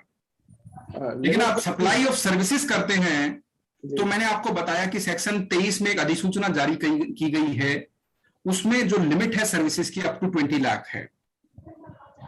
तो आप सप्लाई ऑफ गुड्स अगर करते हैं तो क्लाइंट को ये अलर्ट पे रखें कि आप विद इन द स्टेट आप जो एग्जम्पशन लिमिट है, जैसे कई शहरों में, वो स्टेटों में 20 लाख है, कईयों में गुड्स के केस में 40 लाख है। चलो, उत्तर प्रदेश में भी 40 लाख है या दिल्ली में भी 40 लाख है। तो गुड्स के केस में विद इन द स्टेट वो एग्जम्पशन आप अवेल कर लें, लेकिन जैसे आप दूसरे स्टेट में एंटर करते हैं तो सेक्शन धारा 24 के तहत आपको मैंडेटरी रजिस्ट्रेशन लेने की आवश्यकता होती है। लेकिन अगर आप सर्विसेज सप्लाई करते हैं तो इसमें सेक्शन 23 में एक अधिसूचना है, उसमें आपको बेनिफिट मिल जाता है, जो आपकी लिमिट है स्टेट की सर्विसेज की 20 लाख का। जी जी, एक शिव सवाल गोपाल और। गुप्ता जी, और कोई सवाल है आपका जी? हाँ जी, हाँ सर, एक सवाल और है। हाँ पूछ सर, 9 यदि फाइल नहीं करता है कोई डीलर जिसकी 1 करोड़ से कम की सेल है, उसके लिए क्या है प्रोग्राम? देखिए, अभी भी इस साल के लिए भी अधिसूचना जारी हो गई है, आपको फाइल करने की कोई आवश्यकता नहीं है। नहीं, अगर आप 1 करोड़ बता रहे हैं, उससे नीचे है, वो मेरे साथ वो लिमिट शायद 2 करोड़ कुछ इन्होंने कर दी है उसको, तो वो अगर आपके लिए मैंडेटरी नहीं है तो आप उसको ना फाइल करें, कुछ नहीं होगा। आपको कोई उसके कॉन्सिक्वेंसेस नहीं होंगे, कोई उसके रिपरकशंस नहीं होंगे। अगर आपके लिए वो रिटर्न नहीं है जरूरी तो आप उसको ना फाइल करें। लेकिन अगर आपको लगता है आप वॉलंटरली आप आगे आना चाहते हैं, अपने रिकंसिलेशंस करना चाहते हैं, तो आप उसको फाइल कर दें। लेकिन सरकार की तरफ से आपको कोई लेट फी नहीं लगाई जाएगी अगर आप नहीं फाइल करेंगे। Okay sir, thank you, thank you sir. Shiv Gopal Gupta ji. मेरा क्वेश्चन ये है कि जो रिवीजन के केस में प्रोसिक्यूशन, गुप्ता जी थोड़ा सा लाउडली बोलें, थोड़ा सा सुनाएंगे। सर, प्रोसिक्यूशन के केस में जो 1 करोड़ या 2 करोड़ की लिमिट है, तो ये एक्चुअली में क्या टैक्स की है या टैक्स पेनल्टी इंटरेस्ट सबकी मिला के है? हाँ, गुप्ता जी आप काफी सीनियर है। 132 आप अगर पढ़ेंगे, क्योंकि 132 अपने आप में एक यूं कह सकते हैं कि आईपीसी है जीएसटी का, और 132 बोलता है in cases where the amount of tax, मैं वर्बेटम पढ़ रहा हूं 132 का, in cases where the amount of tax evaded और the amount of input tax credit wrongly availed or utilized or the amount of refund wrongly taken exceeds 500 lakh rupees. The amount of tax evaded, the word is tax, not interest and penalty. I think I have answered. वहां पे word लिखा हुआ 132 में tax का, interest और penalty की बात नहीं है।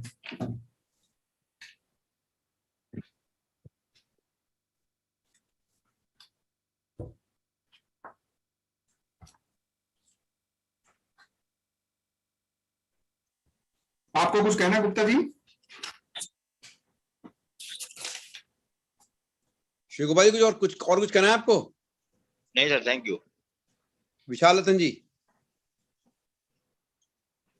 नमस्कार सर। नमस्कार जी, नमस्कार। सर एक क्वेरी है, जो हम लोग न्यू रजिस्ट्रेशन अप्लाई कर रहे हैं सर, स्टेट में ज्यादा दिक्कत नहीं आ रही है, मगर सेंट्रल से यहाँ क्या हो रहा है, बरेली से मैं बोल रहा हूँ सर। जी जी बताइए। यहाँ हमारे यहाँ दिक्कत क्या आ रही है कि जो भी वो लोग क्वेरीज लगा के भेज रहे हैं, हम उसका रिप्लाई कर रहे हैं। सेम रजिस्ट्रेशन मैंने 3 बार अप्लाई करा है, ये मेरिट से सारी मॉनिटरिंग कर रहे हैं सर। और ये बरेली वाले जो भी ऑफिसर्स हैं, जब जाके उन्हें क्लैरिफाई भी कर रहे हैं तो लेकिन वो कह रहे हैं भाई हम कुछ नहीं कर पा रहे हैं, इसमें ऊपर से ऑब्जेक्शन लगकर आ रहा है बार। और अब की बार लास्ट तो उन्होंने जियो टैग वगैरह भी कह दिया, वो भी मैंने लगा दिया।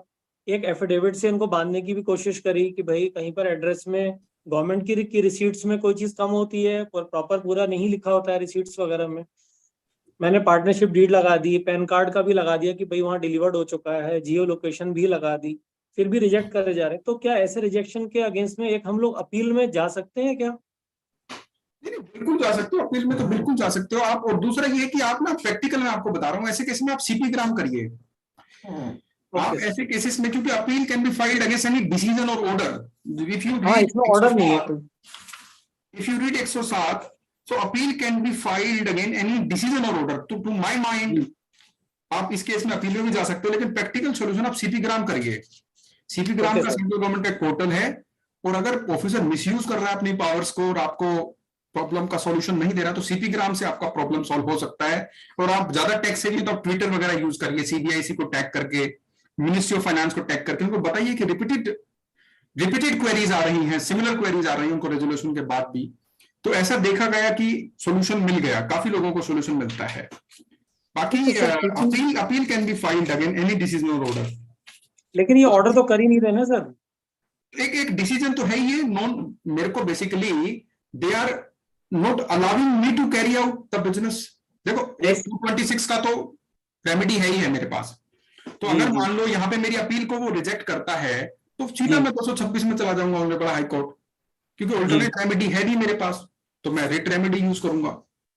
और मैंने आपको बताया, आप पहले सीपी ग्राम और उसको ट्विटर को यूज करके देखें, आपको इफेक्टिव मिलेगा रेमेडी। अच्छा सर, एक दूसरी छोटी सी क्वेरी ये है, जो इंटरेस्ट की लायबिलिटी जो डिपार्टमेंट अभी निकाल रहा है 17-18 के जो केसेस में, सर उसमें 2 चीजें क्लियर बता रहे हैं ये लोग कि भाई अगर आपकी आईटीसी अगर आपने रॉन्ग अवेल कर ली है और अगर आपने उसको 2 साल बाद उसको रिवर्स कर ली है और with in the due time आपका क्रेडिट लेजर में उतना बैलेंस रहा, तब इंटरेस्ट की लायबिलिटी नहीं आएगी, बिकॉज आपने उसको यूज नहीं किया था और रॉन्ग आईटीसी अवेल कर ली थी, तो आपने रिवर्स कर दी, इट विल बी ओके।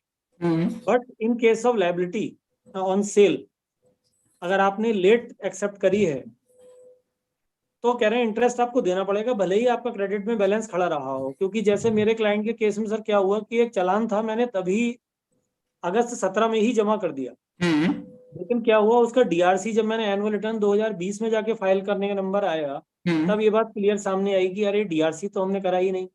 तो डिपार्टमेंट ने उसमें इंटरेस्ट हमसे डिमांड कर लिया कि भाई भले ही आपका क्रेडिट बैलेंस खड़ा रहा हो। वो चालान मेरा कैश लेजर में तब से आज तक पड़ा ही रहा सर।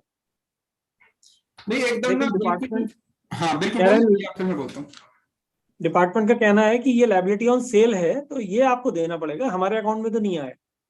नहीं, ये जो प्रावधान है ना, ये आप बिल्कुल सही कर रहे हो। जो डिपार्टमेंट का मुझे भी वो ठीक लगता है, काफी डेलिब्रेशन हुआ है। और आप 50(1) का जो प्रोवाइजो है उसको अगर पढ़ें तो वो बोलता है कि अगर आपने रिटर्न में डिले किया, आपने कोई लायबिलिटी रिटर्न में डिक्लेयर करी और उसकी ड्यू डेट थी, सपोज मेरी जो सितंबर की रिटर्न थी, इसकी ड्यू डेट है फॉर एग्जांपल 20 अक्टूबर। जी सर। उसमें मैंने लायबिलिटी डिक्लेयर करी for example X amount 1 lakh रुपए, वो 20 की बजाय मैंने 30 को फाइल करी, तो वो प्रोवाइजो जो है 50(1) का जो प्रोवाइजो उस केसेस में बेनिफिट देगा, उस केसेस के अंदर वो बेनिफिट देगा। नेट लायबिलिटी जो मैंने पे करी, अगर मेरी लायबिलिटी ग्रोस थी 1,90,000 का आईटीसी था, 10,000 कैश लेजर से पेमेंट हुई, तो कैश लेजर की जो लायबिलिटी है उसके ऊपर ही मुझे वो उसका जो जो रिलीफ है वो मिलेगा। लेकिन जो आप केस बता रहे हो मैं भी उससे एग्री करता हूं कि इसमें डिपार्टमेंट ठीक है, 50(1) का जो प्रोवाइजो है उसका बेनिफिट हमें नहीं मिलेगा, इसमें मुझे ऐसा लगता है बिल्कुल ठीक है डिपार्टमेंट।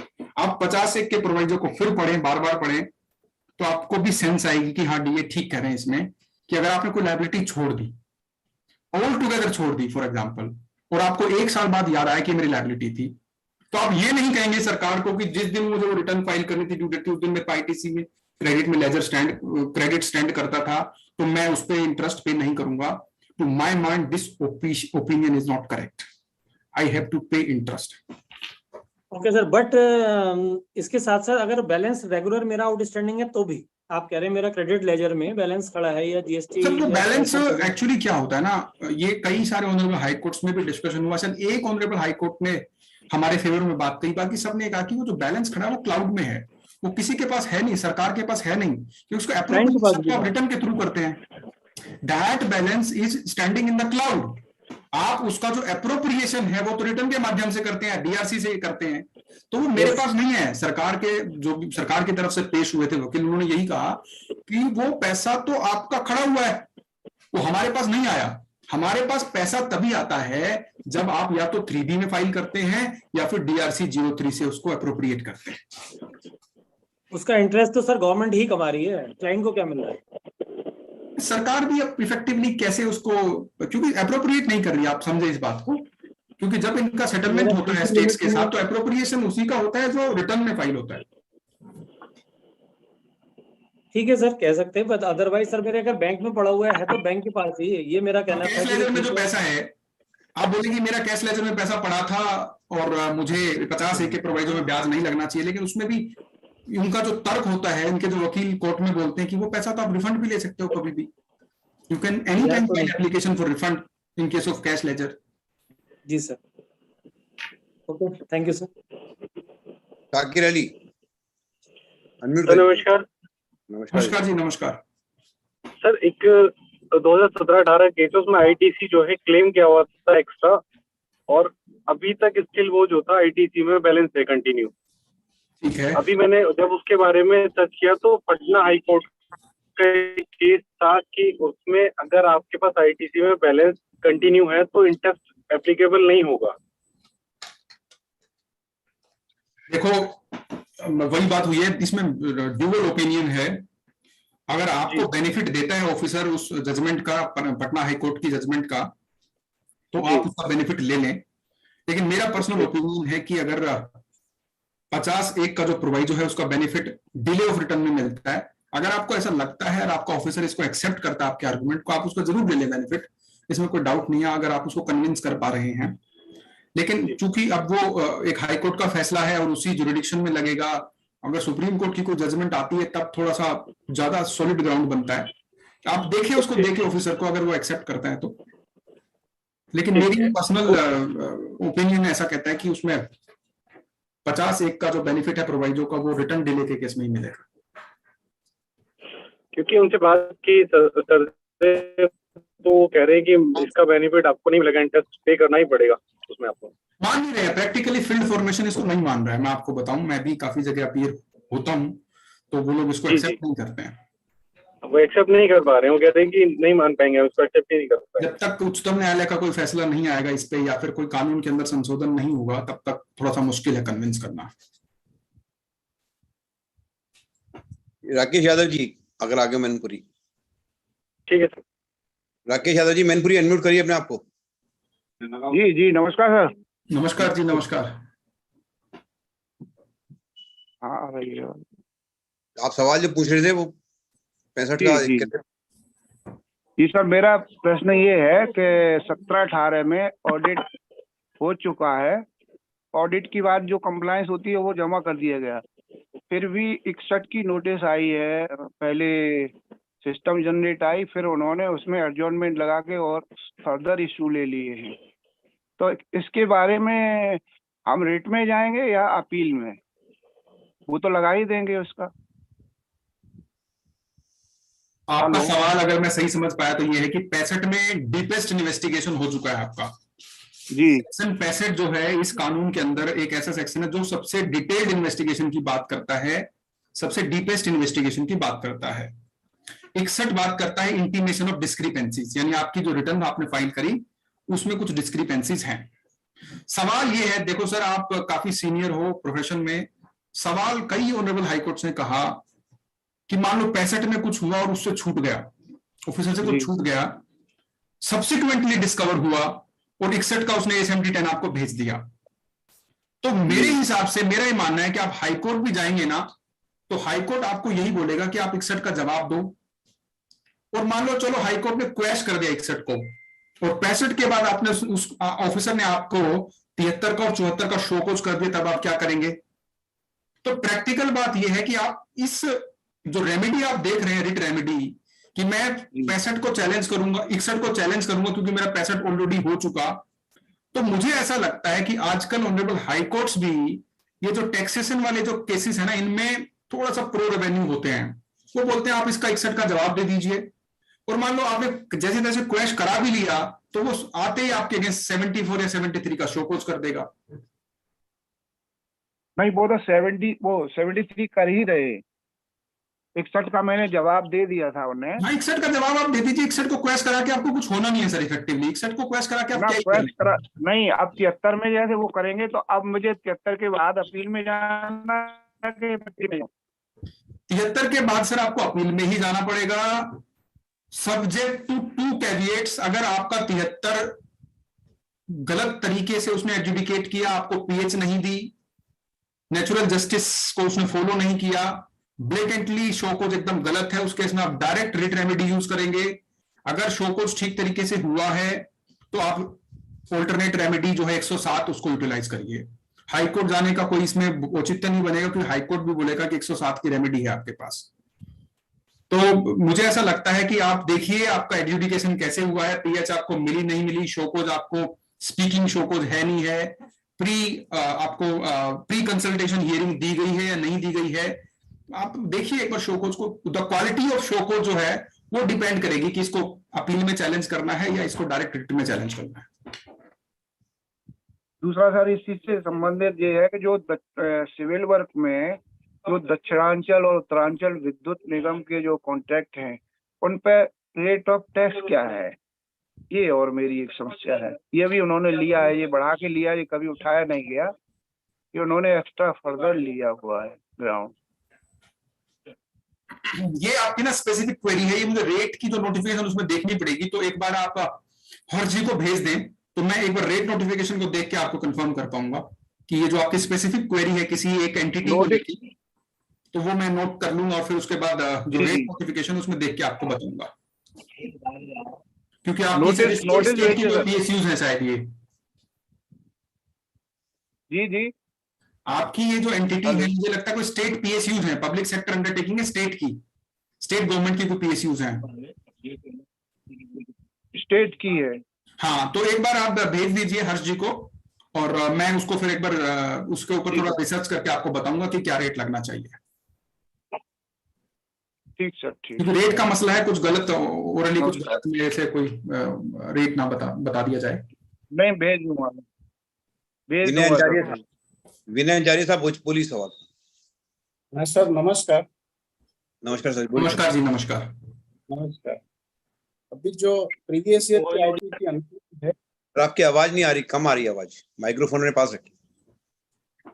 प्रीवियस ईयर के आईटीसी जो अनक्लेम्ड है, हाँ वो अभी नवंबर तक हम ले सकते हैं जी।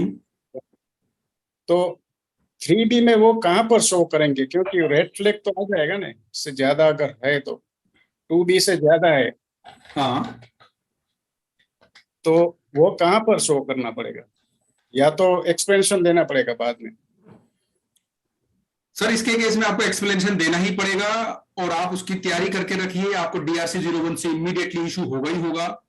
आप उसकी जस्टिफिकेशन और उसके जो चार्ट्स हैं रिकंसिलिएशन बना के रखिए, तो अदरवाइज डिफिकल्टी है। आप उसकी प्रिपरेशन करके रखिए क्योंकि इस केस में है डिफिकल्टी। और अब तो ऑटोमेटिक ये मॉड्यूल एक्टिवेट हो गया है कल। तो 1C में क्या होगा कि जैसे आप डिफरेंस देंगे उसमें, तो पहले ऐसा कुछ होता नहीं था, खाली रेड फ्लैग होता था। लेकिन अभी आजकल जो है कल ही इंप्लीमेंट हुआ है कि अगर आपकी डिफरेंस है 3B और 2B में, तो वो DRC 01C आपको इशू कर देगा पार्ट ए। पार्ट बी में आपको उसका जवाब देना है, जस्टिफाई करना है और उसको एक्सप्लेन करना है। ठीक sir, thank you. Navneet Goyal साहब, मुजफ्फरनगर। नवनीत भाई बोलिए। सर मैं 50-3 के इंटरेस्ट के रेट के लिए जानना चाहता हूँ। 50-3 हाँ बताइए, 50-3 का इंटरेस्ट रेट क्या रहेगा सर? 18%।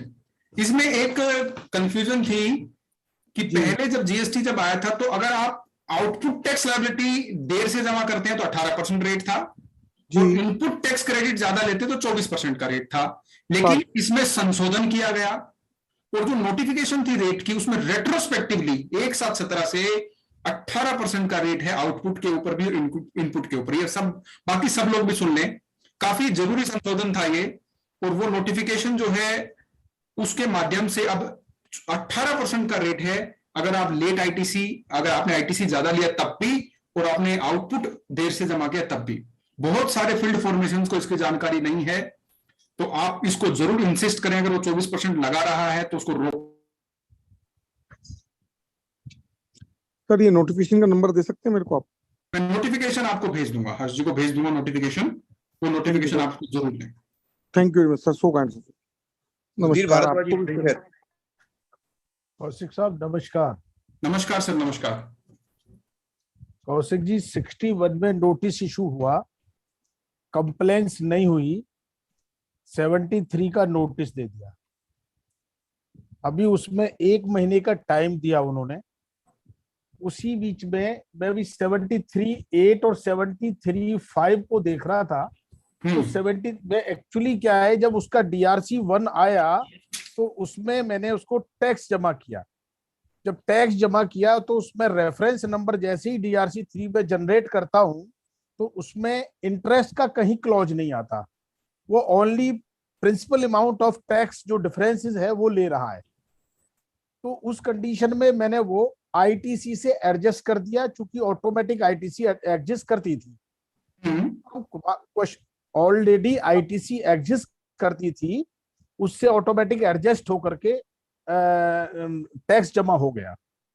17-18 की बात कर रहा हूँ। हाँ। अब क्वेश्चन ये है कि उसमें उसने लिखा कि सेक्शन 122 और सेक्शन 50 ये दोनों को लेकर के अट्रैक्ट होता है। तो अब मेरा प्रश्न यहाँ आकर के खड़ा हो जाता है दोबारा, तो मैं 73 को सेक्शन 3 और सेक्शन 8 के साथ पढ़ता हूँ, तो क्या पेनल्टी इंटरेस्ट को मैं बचा सकता हूँ? देखिए सर, इंटरेस्ट पर से नहीं बचेगा, पेनल्टी तो बची है अगर आपने शो कोज के 30 दिन के अंदर पेनल्टी तो बच रही है, मैंने पढ़ा है, वो पेनल्टी तो वेव हो रही है। लेकिन मैं इंटरेस्ट, अब क्वेश्चन ये है कि वो इंटरेस्ट शो कोज में ले नहीं रहा ऑटोमेटिक।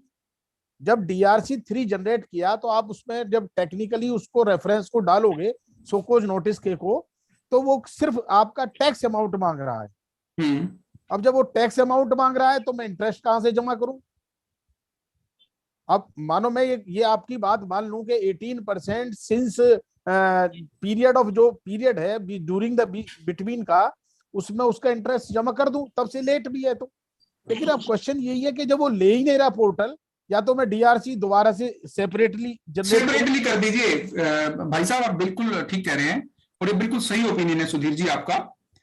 आप इसका DRC सेपरेटली कर दीजिए, क्योंकि इंटरेस्ट तो आपको जमा करना ही पड़ेगा। और 73(8) का उसको चिट्ठी लिखिए कि मैं चूंकि विद इन 30 डेज टैक्स और इंटरेस्ट जमा करा चुका हूं, पेनल्टी मेरे केस में नहीं लगाई जाएगी। हाँ, वो 73(8) देख रहा हूं मैं, वो तो ये कह रहा है, लेकिन मुझे ये था कि इंटरेस्ट भी बच जाए पार्टी का, तो थोड़ा मेरा इंटरेस्ट तो बताइए, इंटरेस्ट तो कोई नहीं बचा सकता, इंटरेस्ट की कोई एग्जम्पशन नहीं। इंटरेस्ट आप DRC 03 से जमा कर दीजिए। जो उसमें रेफरेंस है, रिमार्क्स है, उसमें जरूर डालिएगा कि जो DRC 01 आपको इशू हुआ उसका जो रेफरेंस नंबर था वो जरूर डालिएगा, उसको एक्सप्लेन करिएगा कि आपने इंटरेस्ट क्यों जमा कराया। ये बहुत काम आएगा आपको आगे, उसको मत भूलना, उसको रिमार्क्स देना मत भूलना। अच्छा, एक बीच में अभी एक और, ये जो 17-18 में जो वैट वाले केस हुए हैं, तो उसमें ITC रिवर्सल का क्वेश्चन चल रहा है।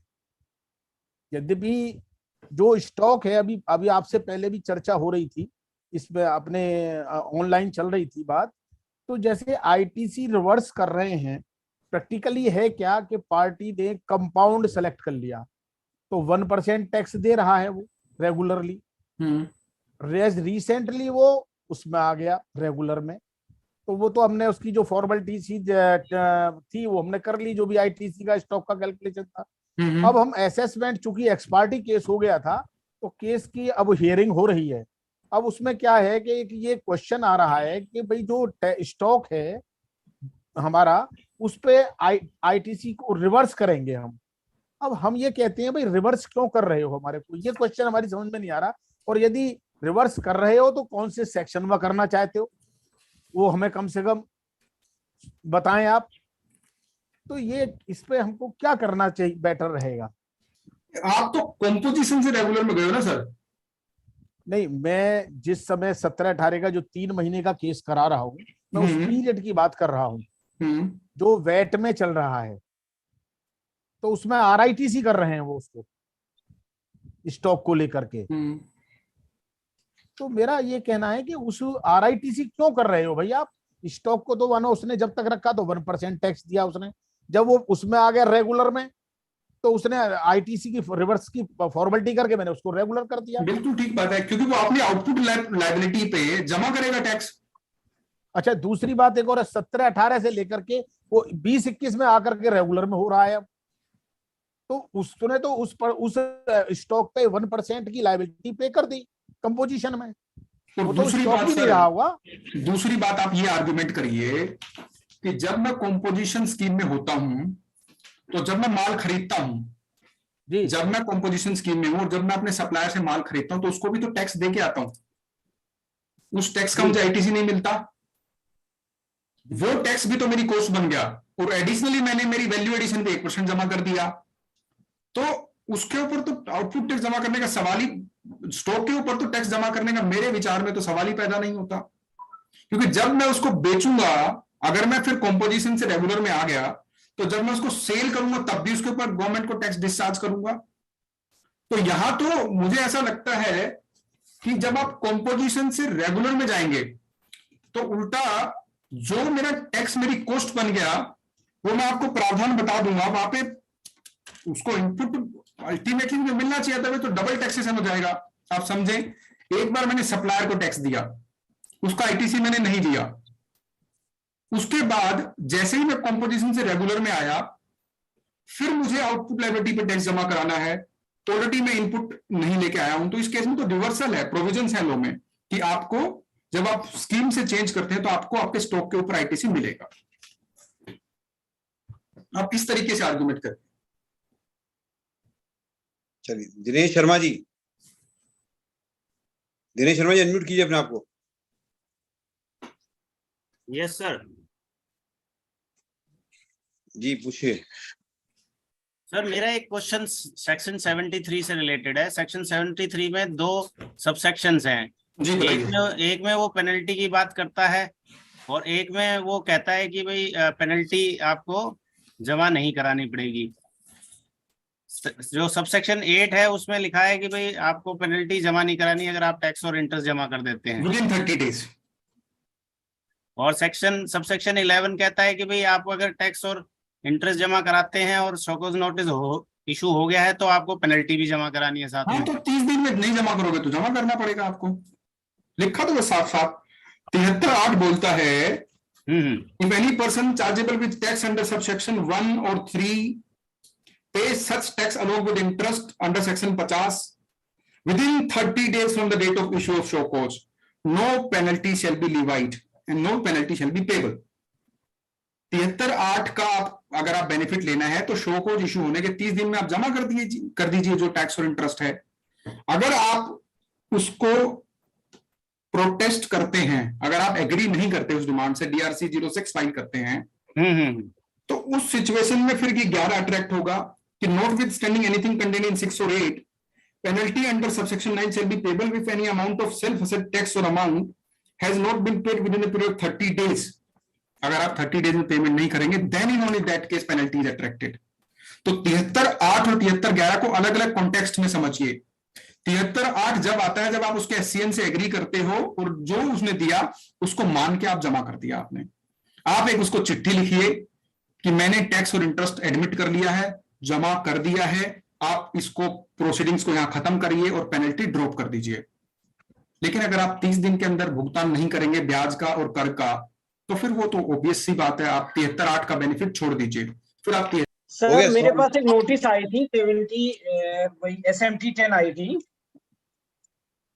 उसमें सर हमसे रेंट हमारी फर्म ने दिया है 1,20,000 का, और 60,000 रुपए उसने खर्च किया रिपेयर एंड मेंटेनेंस में, 28,547 रुपए उसने स्टेशनरी में। इस पे नोटिस आई, तो इसमें रेंट पे कब से RCM लगा ये सर क्लियर नहीं हो पा रहा है।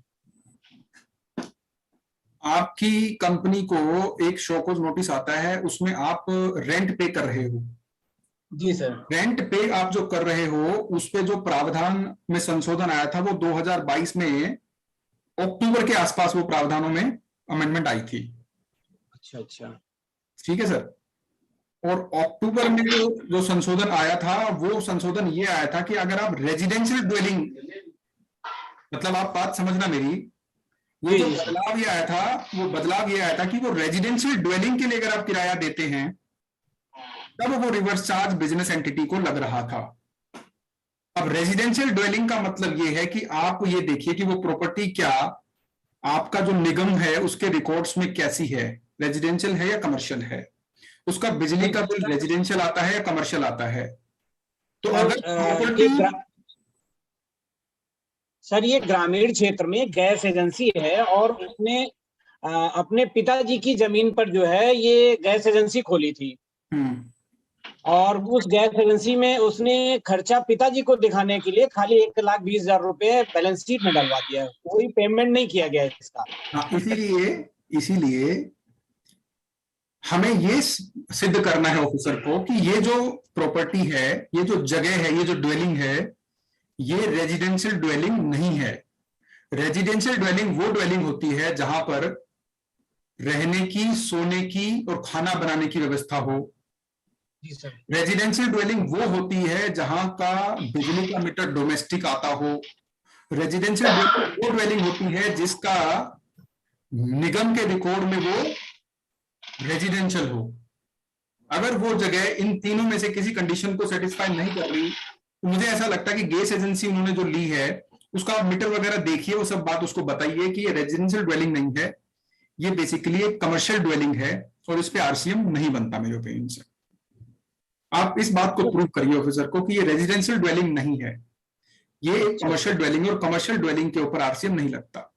सर ये भारत गैस एजेंसी है हमारी यहाँ हरदोई में एक, वो लखनऊ डिस्ट्रिक्ट में पड़ती है, तो नगर निगम से लगभग 30 किलोमीटर दूर है ये। नहीं, दूरी नहीं है, आप इनकम टैक्स में मत जाइए, कैपिटल गेन्स में दूरी से ना देखिए आप, उसके वो देखिए प्रॉपर्टी टैक्स के रिकॉर्ड्स देखिए, बिजली का बिल देखिए और प्रॉपर्टी का देखिए स्ट्रक्चर कैसा है। खाली एक शॉप है, वहां पे कोई पेंट्री किचन उन्होंने बनाई है, कोई रहने की, सोने की, खाने की कोई व्यवस्था बनाई है, इस तरीके से आपको इसको देखना पड़ेगा।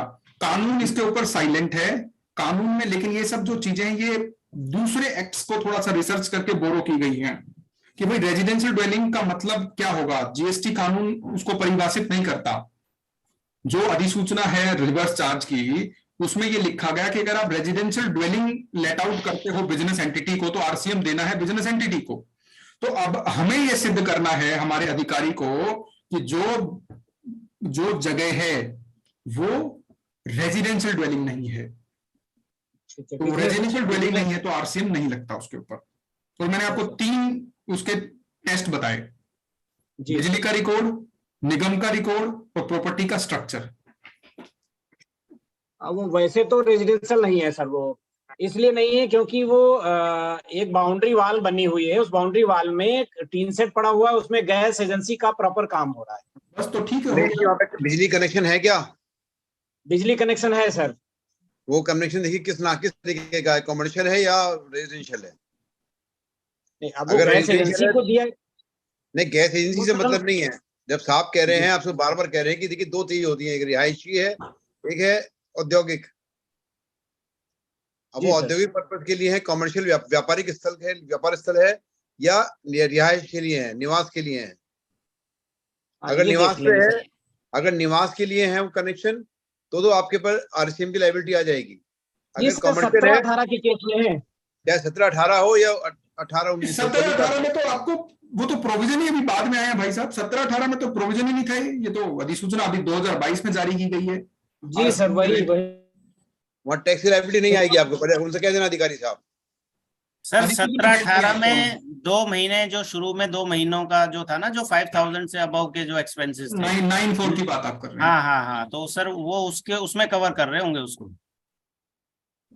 नहीं, 9-4 में कवर कर रहे हैं क्या ये? सर वो शुरू में 2 महीने था ना प्रोविजन की, भाई अबव 5000 आपको जो है एक्सपेंसेस पे आरसीएम लगाना है, सारे एक्सपेंसेस। तो वो उसके लिए आप जरूर देखना प्लीज।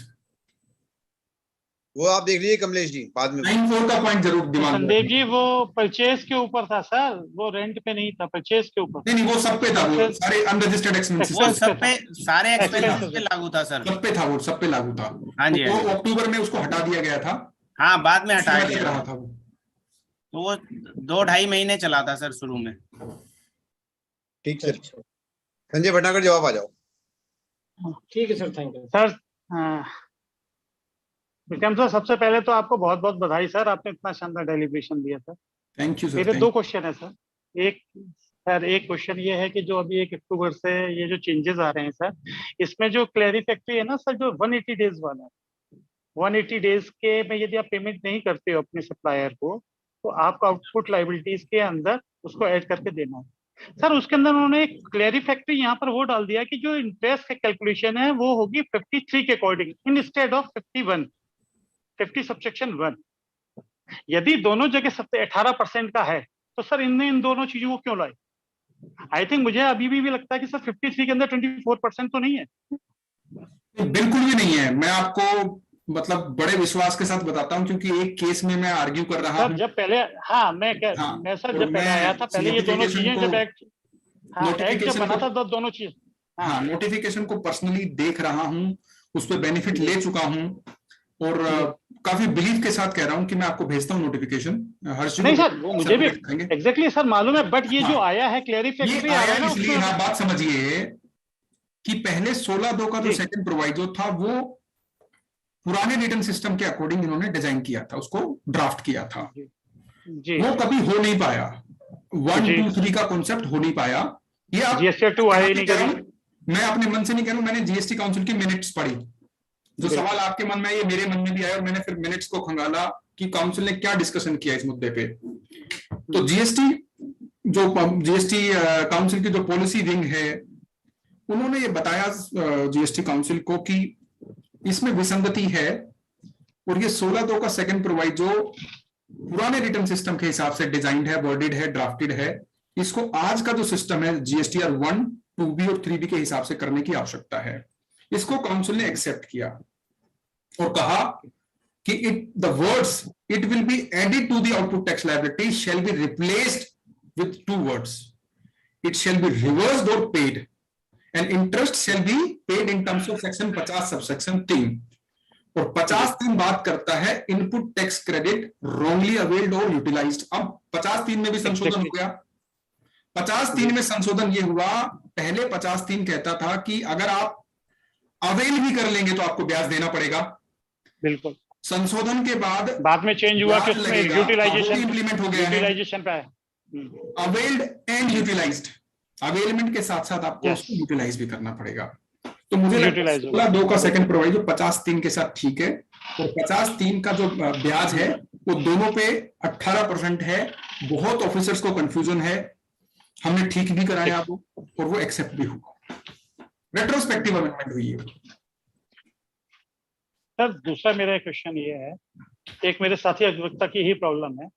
17-18 में जो ट्रांसफर का क्रेडिट आया था, उन्होंने गलती से 3B में ले लिया सीजीएसटी के अंदर, डिपार्टमेंट ने उसको दिया एसजीएसटी में एज यूजुअल ट्रांसफर का क्रेडिट। लेटर उन्होंने नेक्स्ट मंथ में उसको रिवर्सल कर दिया। रिवर्सल उनको करना था, जो सीएसटी में उन्होंने गलत किया था उसकी जगह उन्होंने एसजीएसटी का ही रिवर्स कर दिया। आज 17-18 का 61 के अंदर डिपार्टमेंट एज यूजल, क्योंकि वो उन्होंने गलत लिया हुआ सीजीएसटी में, उसको रिवर्स कर रहे हैं। तो क्या उन्होंने जो गलती से सुमोटो अपना रिवर्स किया हुआ था एसजीएसटी का ट्रांसफर का क्रेडिट, क्या वो अब रिक्लेम कर सकते हैं? उसमें 16(4) की कंडीशन तो मेरे हिसाब से एप्लीकेबल नहीं होनी चाहिए, क्योंकि सुमोटो उन्होंने रिवर्स किया था। 16(4) की अब थोड़ा सा सहमत हुआ, आपको दोबारा क्वेरी को रिपीट करिए पटनागर जी, एक बार दोबारा बताइए क्वेरी। सर मेरी क्वेरी ये है कि यदि कोई चीज मेरे को गलती से मैंने सीजीएसटी हेड में ले ली, कोई क्रेडिट जो गलती थी, था ही नहीं मेरे पास, और वो क्रेडिट मेरे पास एसजीएसटी हेड में थी, जिसको मैंने रिवर्स कर दिया गलती से, क्लेम करी और उसके बाद रिवर्स कर दी। आपने क्लेम कहाँ किया? सी में, एस में क्लेम कहाँ किया? एस में क्लेम की, जेन्युइनली एस के एस था मेरा, एस ही था, एस में ही क्लेम किया। सर एस में डिपार्टमेंट ने तो ट्रांसफर करनी स्टेट की थी ना सर। हाँ ठीक है, वेट का क्रेडिट था ना, तो वो एस में आना था। ठीक है। साथ ही अधिवक्ता ने क्या किया, गलती से सुमोटो अपने आप ले लिया था उन्होंने 3B में रॉन्ग डिक्लेरेशन करके, फिगर वही थी, उनको ये नहीं मालूम था कि ट्रांसफर होकर आएगी, उन्होंने क्लेम कर लिया अपनी एक ट्रांसफर से, उनको ट्रांसफर फाइल करना चली। हाँ, नहीं ट्रांसफर फाइल करके आया उनका, मगर वो आया एसजीएसटी में, डिपार्टमेंट ने 1 महीना लेट भेजा था, सितंबर में आया था उस टाइम, उन्होंने अगस्त में वैसे ही ले ली कि भाई मेरी इतनी क्रेडिट तो ही बैठ की, ले ली। प्राइमा फेसी जब बताया गया उन्हें कि ये गलत है, आपको नहीं लेनी है, अपने आप ऑटोमेटिकली आएगी, उन्होंने उसको रिवर्स किया।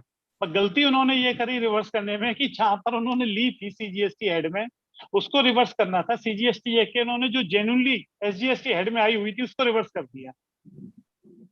अब 61 के अंदर जब पोजीशन आती है तो डिपार्टमेंट को जब दिखेगा पोर्टल पे, वहां पर तो सीजीएसटी में वो गलत गई हुई है, उसको रिवर्स कर रहे हैं आज की डेट में। तो जो उन्होंने रिवर्स करी हुई है ऑलरेडी, क्या उसको वो रिक्लेम कर सकते हैं? अब उसमें कोई टाइम लिमिट है कि नहीं है, जो एसजीएसटी उन्होंने गलत रिक्लेम करी हुई है? क्योंकि सर मेरा ये मानना है 16(4) एप्लीकेबल नहीं होता, क्योंकि एक बार क्लेम करने के बाद फिर रिक्लेम करने की कोई टाइम लिमिट नहीं है मेरे में। Absolutely right, absolutely right. तो मैं सोच सकता हूँ कि मैं आज की डेट में उसको रिक्लेम कर सकता हूँ। इसमें सर जो सबसेक्शन 4 के अंदर आ जाता है ना, 3B के में अपने रिक्लेम कर सकता हूँ, और उसको 4D के अंदर उसको एक्सप्लेन कर सकता हूँ सर। नहीं, आर्ग्यूमेंट आपका ठीक लग रहा है मुझे। ठीक है सर। अच्छा, एक चीज और है सर कि यदि किसी व्यापारी, क्योंकि शुरुआत में बहुत गलतियां हुई थी जब जीएसटी लगा था, तो उसने अपनी आउटपुट लायबिलिटी पर, जहां पर 18% लगना था सीजीएसटी में, एसजीएसटी में, गलती से डिक्लेयर कर दिया 18% दोनों हेड में, जबकि 36% की कोई कमोडिटी नहीं है डिपार्टमेंट में। 18 गलत हुआ। आज जब उसने अपना क्लेरिफिकेशन दिया तो उसको पता चला कि मेरा 9% टैक्स ज्यादा जमा है। क्या वो उसको रिफंड क्लेम कर सकता है? देखो, सेक्शन 77 आपको रेफर करना पड़ेगा इसके लिए, और 77 ये बोलता है कि अगर आपने कोई गलत पे कर दिया, आपको पे करना था सीजीएसटी एजीएसटी, आपने पे कर दिया आईजीएसटी, तो सरकार का ये कानून है, कानून बोलता है आपको सही पे करना है। तो गलत का आपको, जो आपने गलत पे कर दिया उसका आपको रिफंड क्लेम करना है। लेकिन प्रैक्टिकली इसमें आपको ना परेशानियां तो आएंगी बहुत। बट कौशिक सर वहां पर जो दे रहा है वो इंटर उसका है सर, आईजीएसटी और सीजीएसटी का डिफरेंस है। मैंने तो सीजीएसटी एजीएसटी जेन्युइनली जमा किया है, बट गलती है कि मुझे 9% जमा करना था, मैंने 18 जमा कर दिया। चार्ज मैंने अपने सप्लायर से मैंने किया 9% ही है चार्ज, बट गलती से मेरी कैलकुलेशन की वजह से मैंने 9% एक्स्ट्रा जमा कर दिया, यानी 9 + 9 जमा करना था सीजीएसटी एजीएसटी, 18 + 18 जमा कर दिया, जो प्राइमा फेसी रिकॉर्ड पे दिखाई दे रहा है, यानी मेरा एक्सेस जमा है।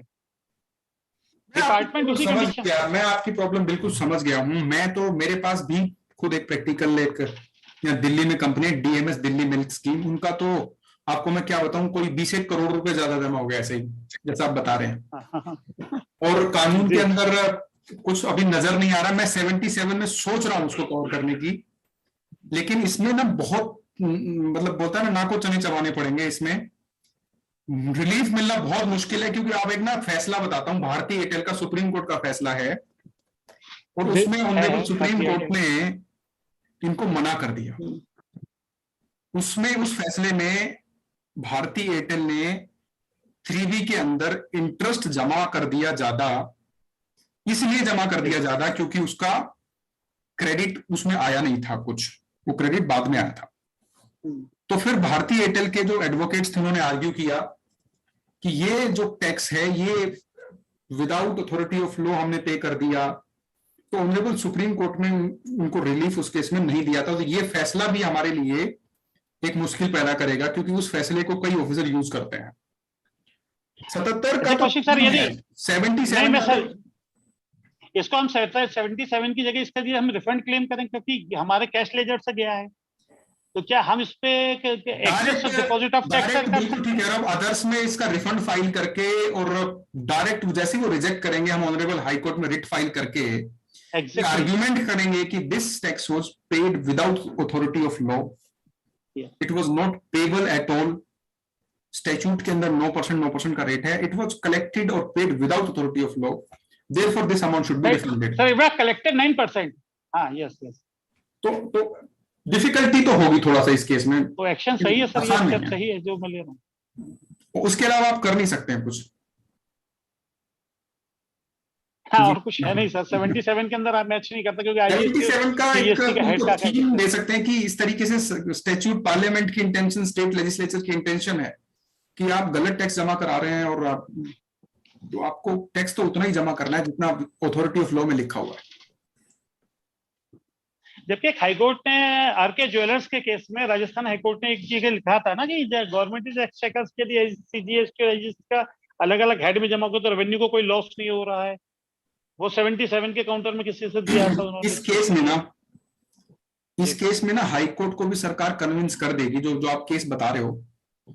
प्रैक्टिकली सरकार ये बोलती है कि हमारे लिए बहुत डिफिकल्ट है अगर हम इन सबको मर्ज कर देंगे, क्योंकि जो अपॉर्शनमेंट होता है और स्टेट्स का जो शेयर होता है उसको डिफिकल्टी होती है पीछे बैकएंड में जो लोग ये काम करते होंगे।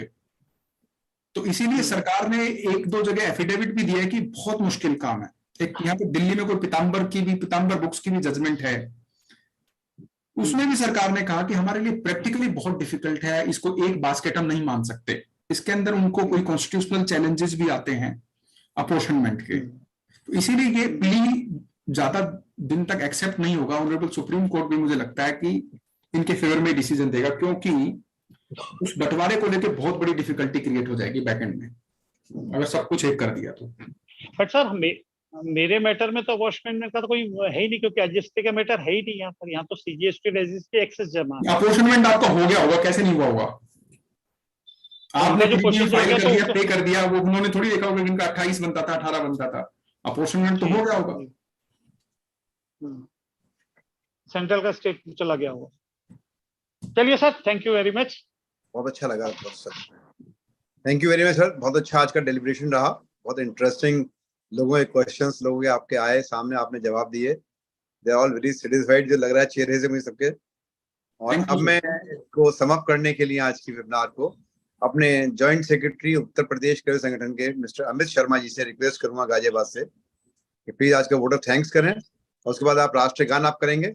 राष्ट्रगान के समय सभी लोग अपनी सीटों पे खड़े हो जाएंगे, सारे डेलीगेट्स, और आपसे रिक्वेस्ट है कि अपने फोन प्लीज म्यूट रखिएगा, केवल आवाज अमित जी की सिर्फ आएगी राष्ट्रगान को। जी प्लीज अमित जी। धन्यवाद भाई साहब, थैंक यू। जैसे कि हमारे परिवार के बड़े हमारे मुखिया, उन्होंने मेरा एक छोटा सा परिचय दिया। मैं अमित शर्मा, एडवोकेट, गाजियाबाद से, और उत्तर प्रदेश कर अधिवक्ता संगठन एक बहुत बड़े वृक्ष का एक छोटा सा पत्ता।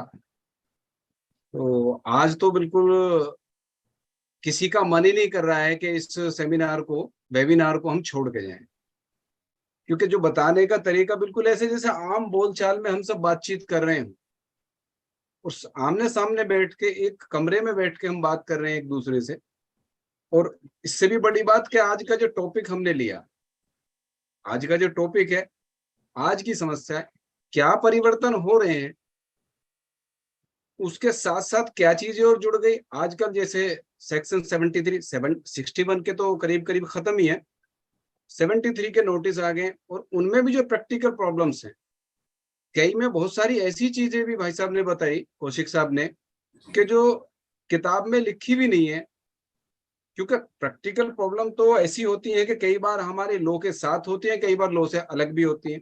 तो इन सब पे चर्चा, भले ही किन्हीं महाशय की एक समस्या की बातचीत चल रही हो, लेकिन वो हम सब जितने भी लोग यहाँ जुड़े हैं या इसके पश्चात हमारी इस वेबिनार को यूट्यूब के माध्यम से सुनेंगे तो निश्चित ही उन्हें लाभ मिलना है, ऐसा बिल्कुल तय है 100%।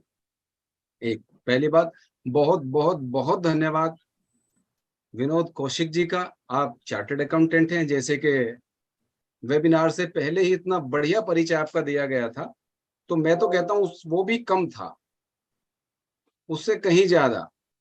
और ये हमारा परिवार ऐसे बढ़िया बढ़िया स्पीकर्स खोज के लाते हैं हमारे हर्ष भाई साहब। मैं तो कहता हूँ कि इतना ज्ञान भरा पड़ा है हमारे उपकाश में, अगर हम सब उपकाश से जुड़े रहे हैं तो कोई जरूरत नहीं है कि बहुत ज्यादा बुक्स हम खरीदें या लें। और प्रैक्टिकल जितनी समस्याओं का समाधान हम बातचीत करने के माध्यम से अपने सॉल्व कर लेते हैं, उतना सोल्यूशन हमें और कहीं नहीं मिलता।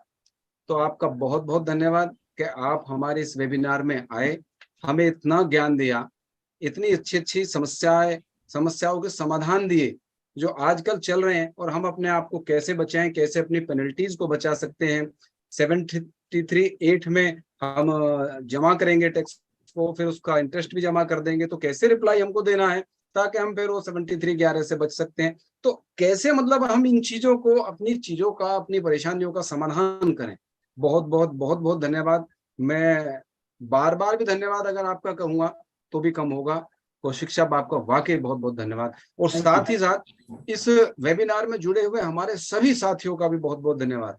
अगर कोई भी वक्ता अपनी बात को रखते हैं, उनकी बात को सुनना, और उनकी बात को सुनने के साथ उसके साथ साथ यदि हम विचार विमर्श करते हैं, डिस्कशन करते हैं, तो वाकई फिर लगता है जो हमारे मुख्य वक्ता साहब होते हैं कि भी हाँ, मैंने जो बताया है वो ऐसे नहीं कि लोगों ने केवल वीडियो इसमें ज्वाइन कर लिया है और खामा बैठे ना, सबने बढ़िया से सुना, पार्टिसिपेट किया, तो इससे लगता है कि मेहनत सफल हो जा रही है।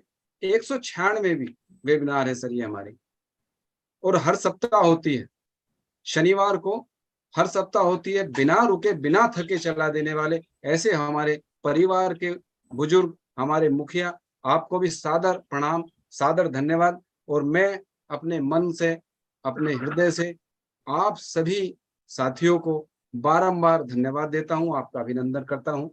नमस्कार। और इसके बाद अब राष्ट्रगान के लिए सब लोग खड़े हो जाएंगे और अपने अपने आप को म्यूट करें।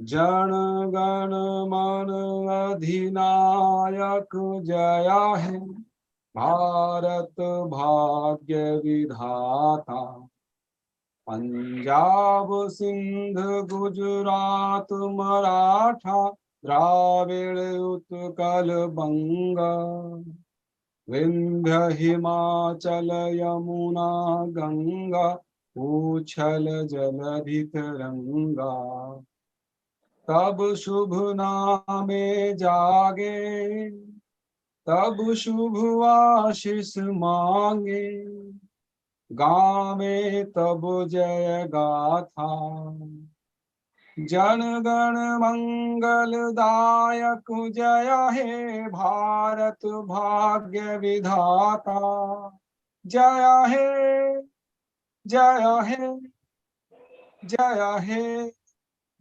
जय जय जय जय हे, भारत माता की जय। जय। Thank you very much everyone. बहुत अच्छा लगा आज आपकी संगत, बहुत अच्छा आप लोगों ने आज पार्टिसिपेट किया, सब लोगों ने अपने क्वेश्चन पूछे। सिर्फ एक आपसे कुछ रिक्वेस्ट है, इस वेबिनार के जूम के एप्लीकेशन के बारे में जानकारी दूंगा। आप जब लोग हैंड रेज करते हैं, आज मैंने कई लोगों को, मैं बैठे बैठे आप लोग यही, मैं मोबाइल में अपने कैमरे के आगे हैंड रेज ऐसे कर रहे थे, मैंने बुला लिया। इसका कायदा ये नहीं है, इसमें आइकन बने हुए, उसमें हैंड रेज का है, क्लैपिंग का है, थम्स अप का है, वहां पे आप उसको आइकन को दबाइए, तब पता पड़ता है कि बाई दी वे आज मेरा सामने मेरे कैमरे चल रहा था, मैंने देख रहा था, आप लोगों को, तो इसलिए मैंने बुला भी लिया काफी लोगों को। तो मेरी आपसे रिक्वेस्ट है, इसमें जूम के एप्लीकेशन में एक तो अपने आप को रीनेम करिए। अभी भी कई लोगों ने इसमें अपने आप को रीनेम नहीं कर रखा है, पता नहीं पड़ा कि किस नाम से बुलाऊं, मतलब किसी को है तो। पहली बात, अपने नाम इस पे लिखिए अपने स्क्रीन के ऊपर। दूसरा, जब भी कोई सवाल पूछना है तो इसमें आइकन दबाइए उसे हैंड रेज का, तब पता लगता है कि हाँ आपको कोई सवाल पूछना है, आपकी कोई परेशानी। बाकी बहुत बहुत धन्यवाद आप सबका पधारने का। हर शनिवार आप पधारिए, मैं कहीं भी रहूं, आपकी वेबिनार ऐसी ही निरंतर चलती रहेगी। अब 200 के आंकड़े के बहुत करीब है हम लोग, शायद 4 नवंबर को 200 का आंकड़ा हो जाएगा पूरा हमारा। डबल सेंचुरी होने वाली है। हाँ, सेकंड सेंचुरी होने वाली है। डबल सेकंड नहीं, डबल। हाँ, डबल सेंचुरी कह लीजिए। बहुत अच्छा लग रहा है, आप लोगों का सहयोग से बहुत अच्छा चल रहा है। सब सारे आपके यूट्यूब पर हैं। पिछली बार तो यूट्यूब ने हमारी वेबिनार को डिलीट कर दिया कि सब उसमें उल्टे सीधे शब्दों को लिख के हमारे लिए, क्यों हमारे दुश्मन भी काफी हो गए इसमें, जो वेबिनार नहीं चाहते कि वेबिनार चले। चलिए कोई नहीं, सब चलता रहता है तो अच्छा है, अच्छी बात है। ये हमारी कामयाबी की निशानी है कि भाई दुश्मन भी इकट्ठे हो रहे हैं। कोई दिक्कत नहीं, जितने ज्यादा दुश्मन होते हैं उतनी कामयाबी ज्यादा मिलती है। और ईश्वर है मेरे साथ, तो मेरे को इसकी चिंता नहीं। मुझे अपने ईश्वर पे भरोसा है। हाँ जी, मुझे अपने बाकी बिहारी पे भरोसा है, मुझे बाकी की चिंता नहीं किसी की। बस उन पे जिसका भरोसा है उसका कोई कुछ नहीं बाल बांका कर सकता। वो मेरे साथ खड़े रहते हैं, हमेशा मेरे साथ रहते हैं। इसलिए सभी को मेरी ओर से भी शुभ रात्रि। और इसको आप जिस लोगों ने भी जो अपने ये यूट्यूब अभी वो सब्सक्राइब नहीं करी है, उसको सब्सक्राइब कर लीजिए, जिससे कि अगर आपको कोई कभी परेशानी तो आप आराम से देख सकें बैठ के। अपने दोस्तों को बोलिए, अपने मिलने वालों को बोलिए, जितने आपके एडवोकेट साथी हैं, कि भाई ये उसको उपकाश वेबिनार यूट्यूब को सब्सक्राइब करें। थैंक यू वेरी मच, हमें उससे प्रोत्साहन मिलता है अगर आप सब्सक्राइब करते हैं तो। Bye bye. Thank you very much, good night, bye bye. Good night, bye bye.